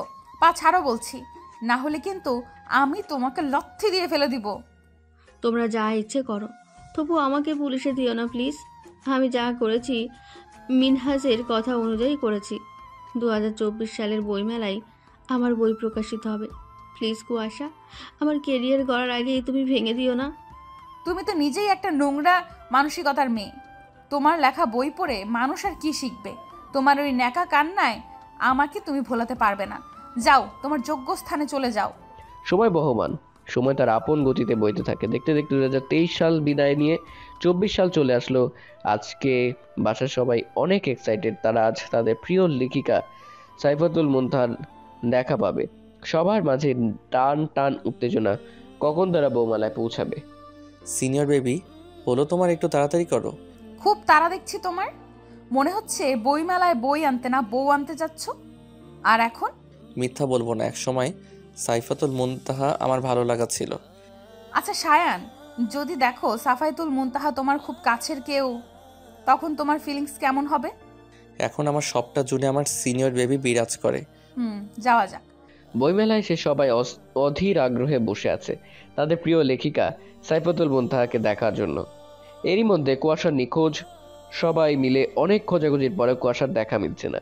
শায়ানের হঠাৎ করে সাইফাতুল মুনতাহার স্টলের দিকে চোখ পড়তেই দেখতে পেল কালো জামদানি শাড়ি পরা একটা মেয়েকে সবাই ঘিরে ধরে রেখেছে। মেয়েটাও হাসি মুখে সবাইকে অটোগ্রাফ দিচ্ছে। হঠাৎ করে মেয়েটা পেছনে ফিরতেই শায়ান সহ পরিবারের সবাই চমকে উঠল। ইদানিং কুয়াশার শরীরটা ভালো যাচ্ছে না, কেমন যেন শুকিয়ে গিয়েছে। খাবারে অরুচি, মাথা ব্যথা, বমি অভিভাব সব মিলিয়ে শায়ানের চিন্তার কোনো শেষ নেই। তার সিনিয়র বেবিকে নিয়ে প্রতিদিন কুয়াশাকে বলেছে ডক্টরের কাছে যাওয়ার জন্য, কিন্তু কুয়াশা হয়তো কোনো কাছে যাওয়ার জন্য পরিবর্তন লক্ষ্য করতে পেরে লজ্জায় ডক্টরের কাছে যেতে চাইছে না। কুয়াশার এক কথা, সে ডাক্তারের কাছে যাবে না। এই নিয়ে তাদের মধ্যে এক চোট ঝগড়া হয়ে গিয়েছে। অবশেষে কুয়াশাকে হসপিটালে না নিতে পেরে শায়ান বাসায় ডাক্তার নিয়ে এসেছে। ডক্টর এসে কুয়াশার চেক আপ করার পর শায়ানকে বলল, কংগ্রেস মিস্টার শায়ান, আপনি বাবা হতে চলেছেন। শায়ানের যেন কতটা বিশ্বাসই হলো না। সে অতি খুশিতে সবার সামনে কুয়াশাকে জড়িয়ে ধরে চুমু খেতে লাগলো। এদিকে ডক্টর সহ সবাই লজ্জা পেয়ে রুম থেকে বেরিয়ে যেতে কুয়াশা ঝাঁঝালো কণ্ঠে বলে উঠল, পাগল হয়ে গিয়েছো তুমি? সেদিন বইমেলায়ও সবার সামনে এইভাবে আমাকে জড়িয়ে ধরেছিলে, লজ্জায় আমার মাথা কাটা যাচ্ছিল। আশ্চর্য, তুমি আমার বিয়ে করা বউ, জড়িয়ে ধরেছি, চুমু দিয়েছি, এতে লজ্জা পাওয়ার কি আছে? বউ তো আদর্শ করার জন্যই, তাই না? তাই বলে যেখানে সেইখানে তোমার আদর্শ আগের ডালা খুলে বসবে? সেদিন বইমেলায় কি করেছিলে ভুলে গিয়েছো? না, ভুলিনি। সেদিন সাইফাতুল মুনতাহার স্টলে একটা কালো জামদানি শাড়ি পরা মেয়েকে দেখেছিলাম হাসি মুখে সবাইকে অটোগ্রাফ দিতে, কিন্তু হঠাৎ করে মেয়েটা পিছনে ফিরতেই আমরা সবাই চমকে উঠেছিলাম, কারণ সাইফাতুল মুনতাহার কেউ নয়, স্বয়ং কুয়াশা। আসলে তোমাকে সাইফাতুল মুনতাহার রূপে দেখে নিজেকে কন্ট্রোল করতে পারিনি, তাই তো লাজ লজ্জা ভুলে সবার সামনে জড়িয়ে ধরেছিলাম। আমি চেয়েছিলাম তোমাদের সবাইকেই সারপ্রাইজ দিতে, তাই তো কাউকে বলিনি যে আমি সাফাইতুল মুনতাহা। তোমরা যখন আমার গল্পের প্রশংসা করতে ব্যস্ত, ব্যাপারটা আমি বেশ এনজয় করতাম। তখনই মনে মনে ভেবে রেখেছিলাম তোমাদের সবাইকে সারপ্রাইজ দিব, তবে আম্মু জানতো ব্যাপারটা। আম্মুর সাপোর্ট পেয়েই এই পর্যন্ত আসতে পেরেছি। কিন্তু এখন তুমি কোনো প্রকার লেখালেখি করতে পারবে না। লেখালেখি করতে গেলে মাথায় প্রেশার দিতে হবে। আমি তোমাকে নিয়ে বিন্দুমাত্র রিস্ক নিতে চাচ্ছি না। আর এখন থেকে তুমি স্কুলেও যেতে পারবে না। চাকরিটা করছো না তুমি। বাসা থেকে স্কুলে জার্নি করে যাওয়া, সারাদিন স্টুডেন্টদের সাথে বকবক করতে গেলে তুমি অসুস্থ হয়ে পড়বে। তোমার জুনিয়র বর যথেষ্ট টাকা ইনকাম করে, তার ইনকামের টাকা দিয়ে তোমার মতো 4টা বইয়ের ভরণ পোষণ চালাতে পারবে। তাই তোমার চাকরির কোনো প্রয়োজন নেই। কাল থেকে স্কুলে যাচ্ছ না তুমি, এটাই ফাইনাল। শায়ান, তুমি বাচ্চাদের মতো করছো কেন? সবে মাত্র কনসিভ হয়েছে, এখনই আমি পা বসে যে রুমে বসে থাকবো? মনে হচ্ছে পৃথিবীতে এই প্রথম আমি মা হতে চলেছি, আর কোনো মেয়ে মা হয়নি। কুয়াশার কথা শুনে সায়ান ওর হাত দুটো নিজের হাতের মুঠোয় নিয়ে চুমু দিয়ে বলল, সিনিয়র বেবি, তুমি নিজেও জানো না আজকে আমি কতটা খুশি হয়েছি। পৃথিবীতে একটা ছেলের সবথেকে সুন্দর অনুভূতি কি জানো? তার প্রথমবারের মতো বাবা হওয়ার সংবাদ শোনা। প্রথমবার বাবা হওয়ার অনুভূতি পৃথিবীর সমস্ত অনুভূতিকে হার মানায়। এই অনুভূতি এতটাই আনন্দের যা শুধুমাত্র হৃদয় দিয়ে অনুভব করা যায়। আমার অনুভূতি তোমাকে বলে বোঝাতে পারবো না সিনিয়র বেবি, কিন্তু আমার খুবই টেনশন হচ্ছে তোমাকে নিয়ে। কেন? তোমার শরীরের যে অবস্থা, বেবি ক্যারি করতে পারবে তো? আমি চাই না আমাকে বাবা হওয়ার আনন্দ দিতে গিয়ে তোমার কোনো ক্ষতি হোক, তাই তো সাবধানে থাকতে হবে। কুয়াশা কিছু বলতে যাবে তার আগে আম্মু এসে সায়ানকে বলল, সায়ান, একটু বাইরে যাও তো, কুয়াশার সাথে আমার কিছু কথা আছে। আশ্চর্য, আমার বউ আমার বাচ্চার আমাকে তাড়িয়ে দিচ্ছ মম? এটা কিন্তু আমার সাথে ঘোর অন্যায় করা হচ্ছে। তুমি যাবে এখান থেকে? যাচ্ছি তো। সায়ান যেতেই আম্মু এসে কুয়াশার 2 হাতে 2টা বালা পরিয়ে দিয়ে বলল, আমি বিয়ের পর তোকে বলেছিলাম আমার অবুঝ ছেলেটাকে একটু বুঝদার বানাতে পারলে তোকে কিছু গিফট করব। আমি জানতাম তুই পারবি, তাই তো সেদিনই বালাজোড়া বানাতে দিয়েছিলাম। আজ তুই এত ভালো একটা খুশি সংবাদ দিলি, তাই আজ তোর জিনিস তোকে দিয়ে দিলাম। জানিস তো মা, তোর বাবাও অনেক খুশি হয়েছে। সে তো দাদু হওয়ার সংবাদ শুনেই বাজার করতে চলে গিয়েছে। আজ নাকি তোকে নিজের হাতে রান্না করে খাওয়াবে। সত্যি আঙ্কেল আমাকে মেনে নিয়েছে? হ্যাঁ, কিছুদিন পরে নাতি নাতনি আসবে, তার দল ভারী হবে, সেই আশাতেই মেনে নিয়েছে। এ কি কুয়াশা, কান্না করছিস কেন? এত সুখ আমার কপালে সইবে তো আম্মু? পাগলি মেয়ে, এতে কান্না করার কি আছে? আমি বলেছিলাম না, দেখিস একদিন সব ঠিক হয়ে যাবে। এখন একটু রেস্ট কর, আসছি আমি। ঠিক আছে আম্মু। রাতে খাবার টেবিলে বসে আমার চক্ষু চরক গাছ। আঙ্কেল একা হাতে 7টা আইটেম রান্না করেছে আমার জন্য। আমি টেবিলে বসতে আঙ্কেল প্লেটে ভাত বেড়ে আমার মুখে 1 লোকমা ভাত দিয়ে বললেন, তুমি না সেদিন বলেছিলে তোমারও ইচ্ছে হয় সবার সাথে বসে খেতে? তুমি শ্বশুর শাশুড়ির মাঝে তোমার বাবা মাকে খুঁজে পেতে চাও। বিয়ের পর মেয়ের মধ্যে তোমার মাকে খুঁজে পেয়েছো, আর আজ থেকে আমি তোমার বাবা। এখন থেকে প্রতিদিন আমি তোমাকে খাইয়ে দিব, যেভাবে রোজ সামিরাকে খাইয়ে দেই, যদি তোমার কোনো আপত্তি না থাকে। না না আঙ্কেল, আমার আপত্তি থাকবে কেন? এই মেয়ে, তুমি আমার মেয়ে হলে আমি তোমার আঙ্কেল হই কিভাবে? বাবা হই আমি তোমার, বুঝলে মেয়ে? ঠিক আছে বাবা। দেখতে দেখতে কেটে গেল 9 মাস। এই মাসে বাড়ির প্রতিটা সদস্য কুয়াশার চেয়ার করেছে। সায়ান প্রতি মাসে কুয়াশার চেক আপ থেকে শুরু করে খাওয়ানো, গোসল করানো সবটাই করেছে। কুয়াশার কেয়ারে বিন্দুমাত্র ত্রুটি রাখতে চায় না সায়ান। প্রতিদিন অফিস থেকে ফিরে প্লেট ভর্তি ফলাফল নিয়ে আসে কুয়াশাকে হারানোর জন্য। কুয়াশার মধ্যেও ইদানিং অনেক পরিবর্তন হয়েছে। হাত পা ফুলে গেছে, চেয়ারের মধ্যে কেমন যেন ফ্যাকাশ একটা ভাব এসেছে। নিজেকে সবসময় ঢিলে ঢালা ম্যাক্সিতে আবৃত করে রাখে। এই তো সেদিন সামিরা মজার চলে জিজ্ঞেস করেছিল, আচ্ছা আপু, আমরা তো পেট ভরে ভাত খেলেই নড়তে চড়তে পারি না, সেইখানে তুমি একটা বেবি কিভাবে ক্যারি করছো? তোমার কষ্ট হচ্ছে না? জানো সামিরা, আমার আম্মু একটা কথা বলতো, গাছে কাঁঠাল নাকি কখনো গাছে ভার হয় না। আর সেই কথাটার অর্থ বুঝতে পারলাম। অর্থাৎ মায়েদের কাছে সন্তানদের ওজনকে ওজনই মনে হয় না, নিমেষেই ক্যারি করা যায়। আজকে আমি বুঝতে পারছি মা ডাক শোনা এতটা সহজ নয়। তবে তোমার ভাইয়া যা করে মনে হয় প্রেগনেন্ট আমি নই, বরং সে হয়েছে। পৃথিবীতে সবচেয়ে ভাগ্যবতী মেয়ে কে জানো? যার একজন কেয়ারিং হাজবেন্ড আছে। আর আমি সেই ভাগ্যবতীদের একজন, যে কিনা সায়ানের মতো এমন একজন স্বামী পেয়েছি। তোমাদের ভালোবাসা সারা জীবন অটুট থাকুক আপু। রাত 2:30। চারদিকে শুনশান নীরবতা। সায়ান ঘুমিয়ে গিয়েছে, ছেলেটা বড্ড পাগল। এই কয় মাসে কুয়াশার চিন্তায় সায়ানের ঘুম হারাম হয়ে গেছে। কত রাত যে কুয়াশার মাসে বসে নির্ঘুমে কাটিয়েছি তার ঠিক নেই। সেসব কথা ভাবলে কুয়াশা নিজেকে ভাগ্যবতী মনে করে। কুয়াশার ঘুম ভেঙে যাওয়ায় হুমায়ুন আহমেদের কোথাও কেউ নেই গল্পটা পড়ছিল। হঠাৎ করে কুয়াশার পেইন ওঠে। এইদিকে সায়ানের ঘুমন্ত চেহারা দেখে সায়ানকে না ডেকে কুয়াশার দাঁত কামড়ে ব্যথা সহ্য করে নেয়। এক পর্যায়ে ব্যথা সহ্য করতে না পেরে অজ্ঞান হয়ে যায়। ভোর রাতে সায়ানের ঘুম ভাঙতেই দেখে কুয়াশা মেঝেতে অজ্ঞান অবস্থায় পড়ে রয়েছে। কুয়াশা এই অবস্থা দেখে সায়ানকে পাগল হয়ে যায়। তাড়াতাড়ি করে কুয়াশাকে হসপিটালে নিয়ে যাওয়া হয়। প্রায় 1 ঘন্টা যাবৎ ওটির সামনে সবাই হোটেল অপেক্ষা করেছে। অবশেষে সবার অপেক্ষার ফলাফল অবসান ঘটিয়ে ডক্টর এসে বললেন, কংগ্রেস মিস্টার, আপনি টুইন বেবির বাবা হয়েছেন। বাচ্চারা সুস্থ আছে। আর আমার সিনিয়র বেবি কেমন আছে? মানে? আমার ওয়াইফ কেমন আছে? সরি মিস্টার, তার অবস্থা খুবই ক্রিটিক্যাল। আপনারা রোগীকে অনেক দেরি করে হসপিটালে নিয়ে এসেছেন, কোনো মতে নিঃশ্বাস চলছে আর কি, গিয়ে দেখা করতে পারেন।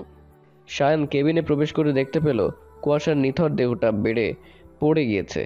কুয়াশাকে এই অবস্থায় দেখে সায়ানের কলিজাটা মোচড় দিয়ে উঠল। সায়ানকে দেখে কুয়াশার কাঁপা কাঁপা কণ্ঠে বলল, সায়ন দেখো, তোমার ইচ্ছা পূরণ হয়েছে, আমাদের টুইন মেয়ে হয়েছে। তুমি আমার মেয়েদের দেখে রেখো সায়ন। তোমার সাথে আমার আর পথ চলা হলো না সায়ন, আমাদের ভালোবাসা এখানেই শেষ হয়ে গেল। না সিনিয়র বেবি, আমাদের ভালোবাসা এখানেই শেষ নয়, তোমার সাথে আরও পথ চলা বাকি আমার। তোমার কিছু হবে না সিনিয়র বেবি, আমি কিছু হতে দিব না তোমার। সায়ন শেষবারের মতো আমাকে একটু জড়িয়ে ধরবে? শেষবারের মতো একবার সিনিয়র বেবি বলে ডাক দিবে? তোমার মুখে সিনিয়র বেবি শব্দটা শুনতে যে আমার বড্ড ভালো লাগে।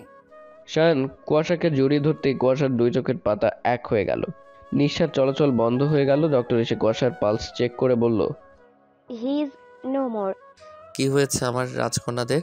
বাপ বেটিরা মিলে আমার নামে কি অপবাদ দেওয়া হচ্ছে শুনি? সিনিয়র বেবির খুব সাহস বেড়ে গিয়েছে। তোমার মেয়েরা কি করেছে জানো? বাবা নামাজ পড়তে বসেছে আর তোমার গুণধর মেয়েরা তার পিঠের উপর উঠে বসে রয়েছে। একেবারে হয়েছে তোমার মতো। বাবা ভালো হলে তার মেয়েরাও ভালো হতো, আর আমার হয়েছে যত জ্বালা। এইদিকে দুইটা মেয়েকে সামলাতে হবে আর অন্যদিকে তাদের বাবাকেও সামলাতে হবে। এই 5 বছরেও তোমার কোনো পরিবর্তন হলো না সায়ান, সেই আগের মতোই বাচ্চাটাই রয়ে গিয়েছ, অথচ নিজেই এখন 2 বাচ্চার বাপ। 2 বাচ্চার বাপ হলে ভালোবাসা কিন্তু আগের মতোই রয়েছে, সারা জীবন এমনই থাকবে। হ্যাঁ জানা আছে তোমার ভালোবাসার নমুনা। 5 বছর আগে একটা দুঃস্বপ্ন দেখেছিলে আমি মারা গিয়েছি। 5 বছর আগের একটা দুঃস্বপ্ন, অথচ এখনো সেই স্বপ্নের কথা মনে পড়লে আমাকে হারানোর ভয়ে চোখের পানি ফেলে একাকার করে দাও। তুমি কি ভেবেছিলে আমাদের ভালোবাসা শেষ হয়ে যাবে? জি না মিস্টার, আমাদের ভালোবাসা এখানেই শেষ নয়।